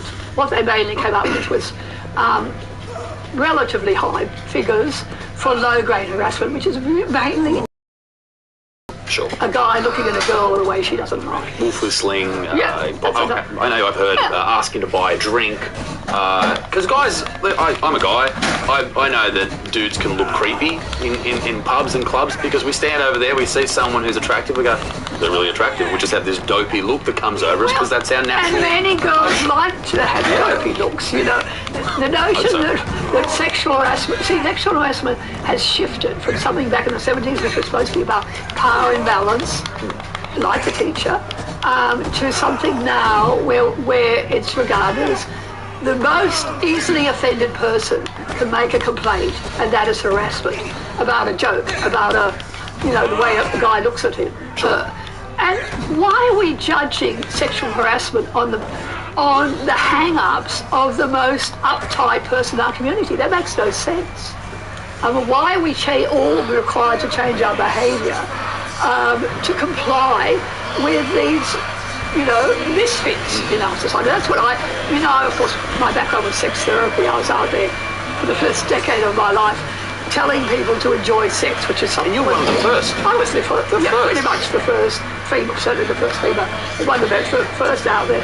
And this was a time when sex was so taboo. We weren't allowed to talk about it. People were so uptight and embarrassed about it. And I was out there saying, This is a wonderful joyous part of our lives. And to see these activists, these feminist activists, taking over the way men and women are allowed to behave towards each other just outrages me. Anyway, I'm going to get back to my... That's all right. No, this is great. Yeah, so getting back to my... Okay, Nina Funnell is the main person behind this End Rape campus. Obviously, I'm public enemy #1 for her. I am doing a lot of damage because I've been out on campuses calling out her lies, calling out the fact that we don't have a rape crisis on our campuses, that our universities are complicit in promoting the fact that our universities are unsafe for young women. Why are they doing that? I mean, this is just craziness. And it's because they're too embarrassed, too pussy-whipped, too lily-livered to stand up to women like Nina Funnell, this tiny group of activists who are making a fuss. What is wrong with these people running our universities? It's very difficult to stand out and talk against people because they do exactly what you just said. They target. They try and target you and discredit you. Yeah, and so they've been doing... Anyway, Funnell has printed 9 articles in the last 2 years attacking me. Again and again, she's used carefully edited extracts from that interview with Bester. And she got a whole segment on 60 Minutes attacking me where they used tiny segments of the video showing me, chatting to him, being friendly to him. And then they put all sorts of stuff around it to make me look like, an apologist for pederasts and so on. And then she's had another go because she at that time when that first all came out, my video first came out, she then started a campaign to allow the victim in that case to speak out, let her speak. And there was regulations in Tasmania saying victims of sexual abuse are not allowed to be named and not allowed to be heard. And she was determined to change that. And arguably, because it enabled her, I mean, obviously she would have there's a good argument that sex victims should be allowed to do that, that's fine. But of course, the law changed, the victim was allowed to speak out just a few weeks ago, and it gave her a whole new avenue to start attacking me. So she got my video shown on the 7:30 report on the ABC the other day. She wrote half a dozen articles this week naming me. One ludicrous article saying that this girl's family wants to meet me to show how I've damaged them. All this stuff. And it's all deliberately aimed to really damage my reputation. And I'm about to put all this information on my website. Because there's nothing more I can do than put the facts out there and let people judge for themselves. What is your website? Just Bettina, if they Google my name, Bettina Arndt, they'll find it. BettinaArndt.com.au. So I'm going to put... So Funnell has been having a go at me for years and years and years. You remember when that poor Latrobe girl was murdered, yes, raped and murdered? Funnell wrote an article in the Saturday paper suggesting, linking my tour of... I'm doing this tour of campuses, speaking out about the fake rape crisis, linking that to the murder of this girl. And it included all sorts of erroneous statistics, misrepresentations of what I'm doing. And I wrote a Facebook post saying, please report. I think this is outrageous. She's linking me to the murder of this girl. She wasn't even murdered, of course. It was nothing. She happened to be a student, but she was killed by a homeless man. Yes. It was a real tragedy that had nothing to do with campus rape. And yet she, put the two together and defamed me, in my view. I wrote a Facebook post saying report her to the press council, and luckily my loyal followers seem to have done that. She then sent me a defamation case over the Facebook post where I said call her,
With AHM Extras cover.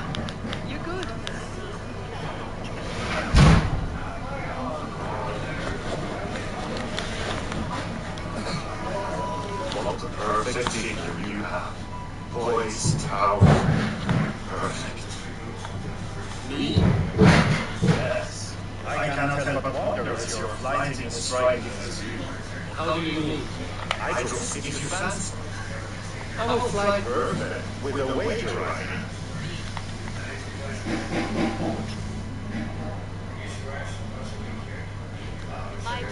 my wager. Thank you. Are you ready? Let us begin. What know you of the power of fleets to seduce? Are you even aware that they have such a use? See, your weapon lies not in your belly, but your head.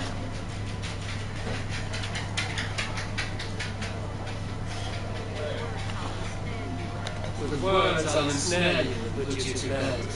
Yes! I can feel when you entered the room beginning warm. Though I doubted your flight, I quite liked you before. On your every word, I can say that I'm hung.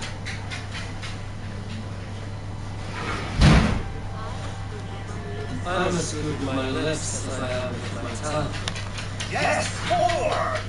I could feed more sweet nothings inside of your ear.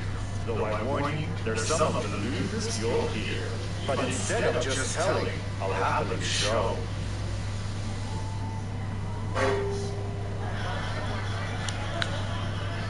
While I doubt you can take it, I'll give you a go. That was delicious. It's rare that I need one who can keep pace with me. So, what do you say? Shall we find somewhere and exchange a little more than words?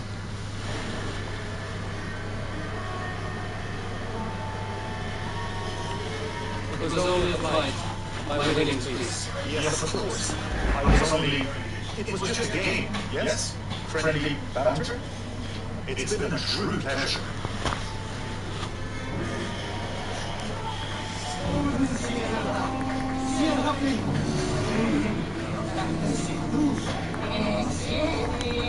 To report the lies she's spreading about me. So she went to a female law firm who said this defamation case. And I got Tony Morris. You know Tony Morris? Tony Morris is a great barrister in Queensland who defended those kids who are before the Human Rights Commission over the fight over the Indigenous computer lab. It was a few years ago where some University of Queensland students wanted to use a computer lab. They discovered it was reserved for Indigenous students. And they made a couple of comments that were taken before the Human Rights Commission on the basis of racism. And Tony Morris was a famous barrister who defended them successfully. And he very kindly offered to help with this particular defamation action. And he wrote this wonderful letter back to the law firm saying, bring it on. We would like nothing better than to end up in court with Nina Funnell's lies about me being indisposed. And that seemed to have disappeared, which was the next round, but now she's using the Bester case against me again. And I'm speaking next month at UNSW in Sydney on my next stop in my campus tour. And we've seen on social media that End Rape on campus has more dirt that they're proposing to release prior to that event. I mean, this is a deliberate campaign to damage me as much as possible because I'm having some success in my campus tour, and that really undermines what they're doing. It really confuses me that there's so many people, like they grab these groups, and perhaps with the lack of religion in younger people, which, you know, I'm not religious, but with the lack of religion, they want to grab on to a certain tribe. And for a lot of people, their tribe is End Rape or whatever cause or advocacy group or activist group they're after. They grab onto that, and that's now their life. That's what they get behind. Yeah. But how these people can somehow get so much information, the same information that we get, and two people can have completely different ways of interpreting that information. I see on campuses, I'm doing a show in Canberra coming up, and a lady wrote a blog about how they're going to protest the show because I'm a racist, I'm a sexist, I'm homophobic, all these outlandish statements, which if you took 5 minutes to meet me, you go, oh, this guy he's not a horrible piece of shit, he's just some dude. Like, that's just the way it is. But that's how they attack people. That's why they attack. I mean, you know, when I started my campus tour, you know, they had all these posters, racist, sexist, conservative. I mean, how can anyone call me conservative, really? I mean, I spent my life promoting sex, promoting all sorts of things that some people regard as outrageous. You know, I watch your fantastic video on pornography. Like and subscribe. Which I totally agree with. I mean, all sorts of things that conservatives regard as really suspect. Still think I should get 2,000 for having that many fucking rounds. Just add the labels together. 2,000 for that many rounds, thank you, not 400. If you disagree with them on their maybe 4,000 for that many rounds, thank you. Black Lives Matters movement member, if you're not one of these people that moves with, if you voted for Trump, if you thought that Trump's doing okay, if you think any of those type of things, you're a conservative, you're a bad person, you're a racist. Yeah. That's the label they give people. Like, even with me, like, I support gay people getting married. I want people to be able to smoke weed if they want to do that. I want people to do anything they want to do as long as it's not harming anybody else. Yeah. That's the big thing with me. But one of the other things I wanted to talk to you about, and was there anything else you wanted to add to the Nina Funnell thing before we move on? No, I think that's right. I just really be keen for people to have a look at the facts. Well, I wanted to clear that up, because Clementine's gone out, and she does this after everyone. She never does it after me, which is very, very strange, Maybe Clem. you're too dangerous I don't know take why. on. Come on, baby. I don't know why she does it. But to clear everything up, that was basically taken out of context, but you think perhaps you could have worded it in a better way. I would have done it differently. Sure. But it's an interesting question whether I would do it again. I mean, I do feel very strongly about misrepresentation of issues like sexual offences. I mean, you know, I do have this clinical psychology background. I can read the evidence, which shows we're really, I think, treating that whole issue with a lot of superstition and hysteria. And it makes it particularly dangerous for men. And of course, my major cause, I'm very concerned about fewer and fewer men allowed in the lives of children already. There are hardly any male teachers in schools, and we're just driving them away with these easy accusations. You know, any kid who's really upset with the teacher because the teacher's given her a bad mark or, you know, reprimanded her in some way. I mean, what perfect way to have a go at him and to make an accusation about sexual abuse. And once that accusation is made, it's really hard for a man to ever recover from that sort of investigation. And I've talked to a lot of men in that situation, and that's why, you know, I have to stop myself from getting involved in that issue because I know it's too dangerous. But that really pisses me off. Of course. I've had two friends that have been charged with in a rape case, and both have been proven that, and the person who accused them of doing the crime came out and said, no, that wasn't true, I made it up. Two, And I mean, I don't have that many friends. I make videos in my house all day. Like, I don't get out that much. I know the feeling. So for that to happen and occur so much, not only is it bad for guys and the people being accused, but it's bad for women as well who are actually being attacked. Yeah. It's terrible. Like that young lady from La Trobe University in Melbourne. These people who are murdered. And the real rape victims. Yeah, the real rape victims. The fact that it's going to be harder for them to believe. And a really interesting debate in the newspapers about what's happening in terms of rape convictions. It was in the Australian, I don't know whether you saw that, where a judge has spoken out about some of the problems that they've systematically changed regulations around rape accusations to make it easier for victims, make it possible for victims to be treated better in the whole court system, because of course the reporting of rape crime meant it went through another huge ordeal when you were questioned and you weren't believed and so on. So they're really tilted the other way, which is a very good thing, given rape victims every possible support, made it extremely hard. You know, you're not allowed to grill a woman about what she was wearing on the night, all that sort of stuff, which is totally appropriate.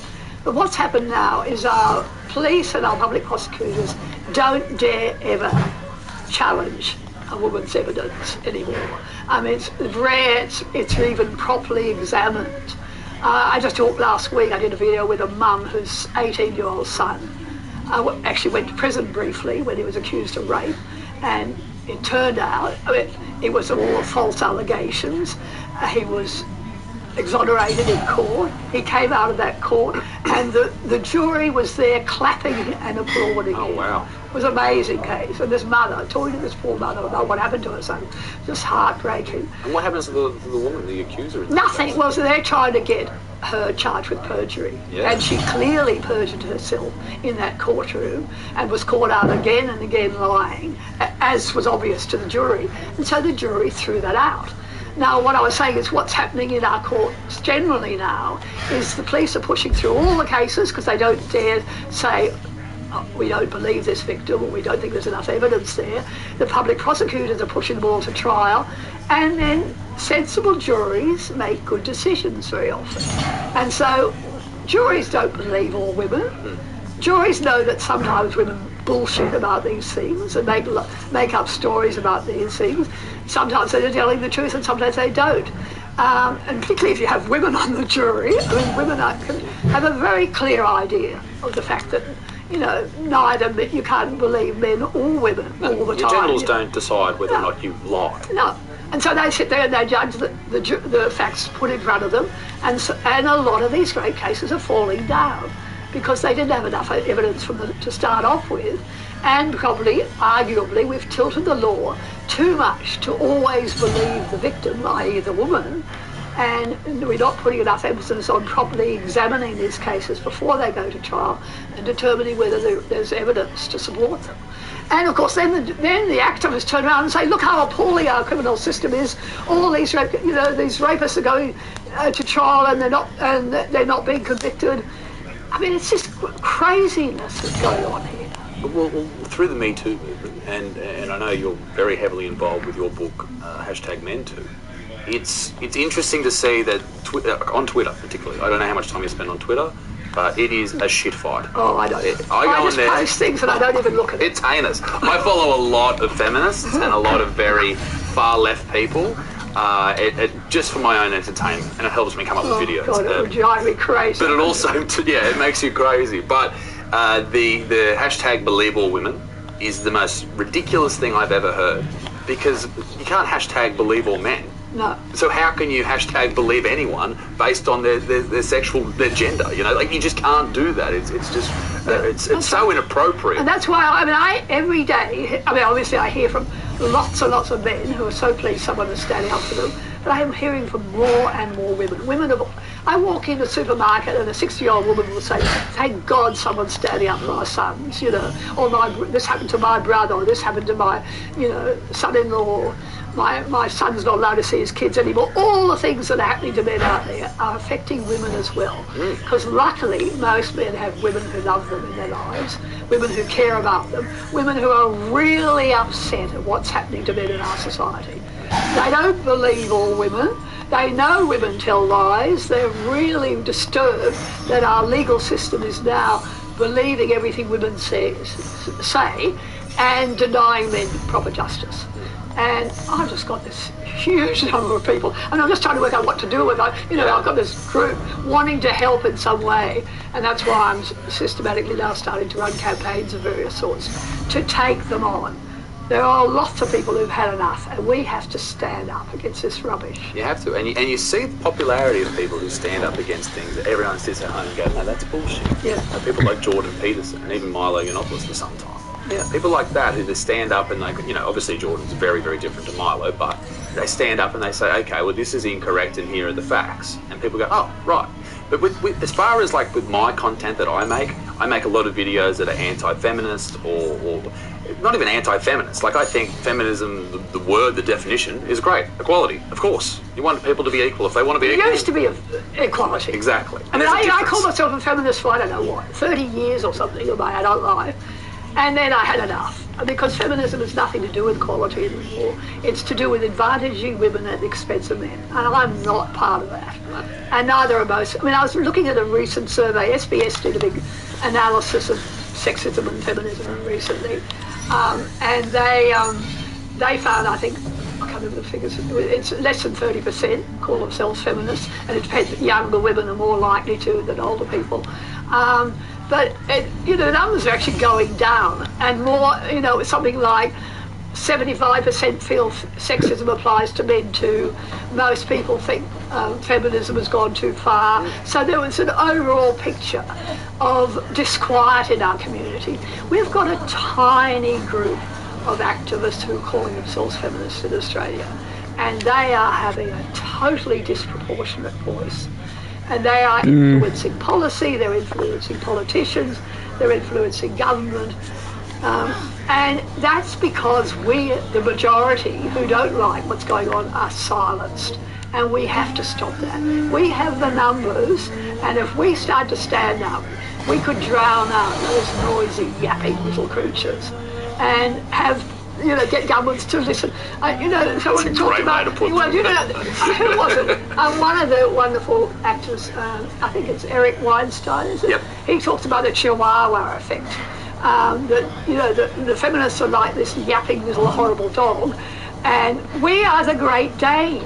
I mean, we're the majority, and if we only stood up and roared, we could just take that little yapping creature's head off. And the problem with standing up and roaring is, like, you won't get on a mainstream TV. My humour, my stand-up will never be on Channel 10.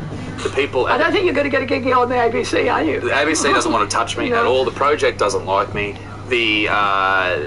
Even the Melbourne Comedy Festival is sort of like, oh yeah, not too great. But the thing is, when I go to shows, and I do shows, I would have to say a conservative estimate would... Well, we'll continue that on next stream, okay? Because I'm hungry. As always, subscribe for more if you're new, and if you find yourself coming back on the regular and you haven't subscribed, might as well hit subscribe. You're already coming back for the videos and streams anyway, and it only takes you a second.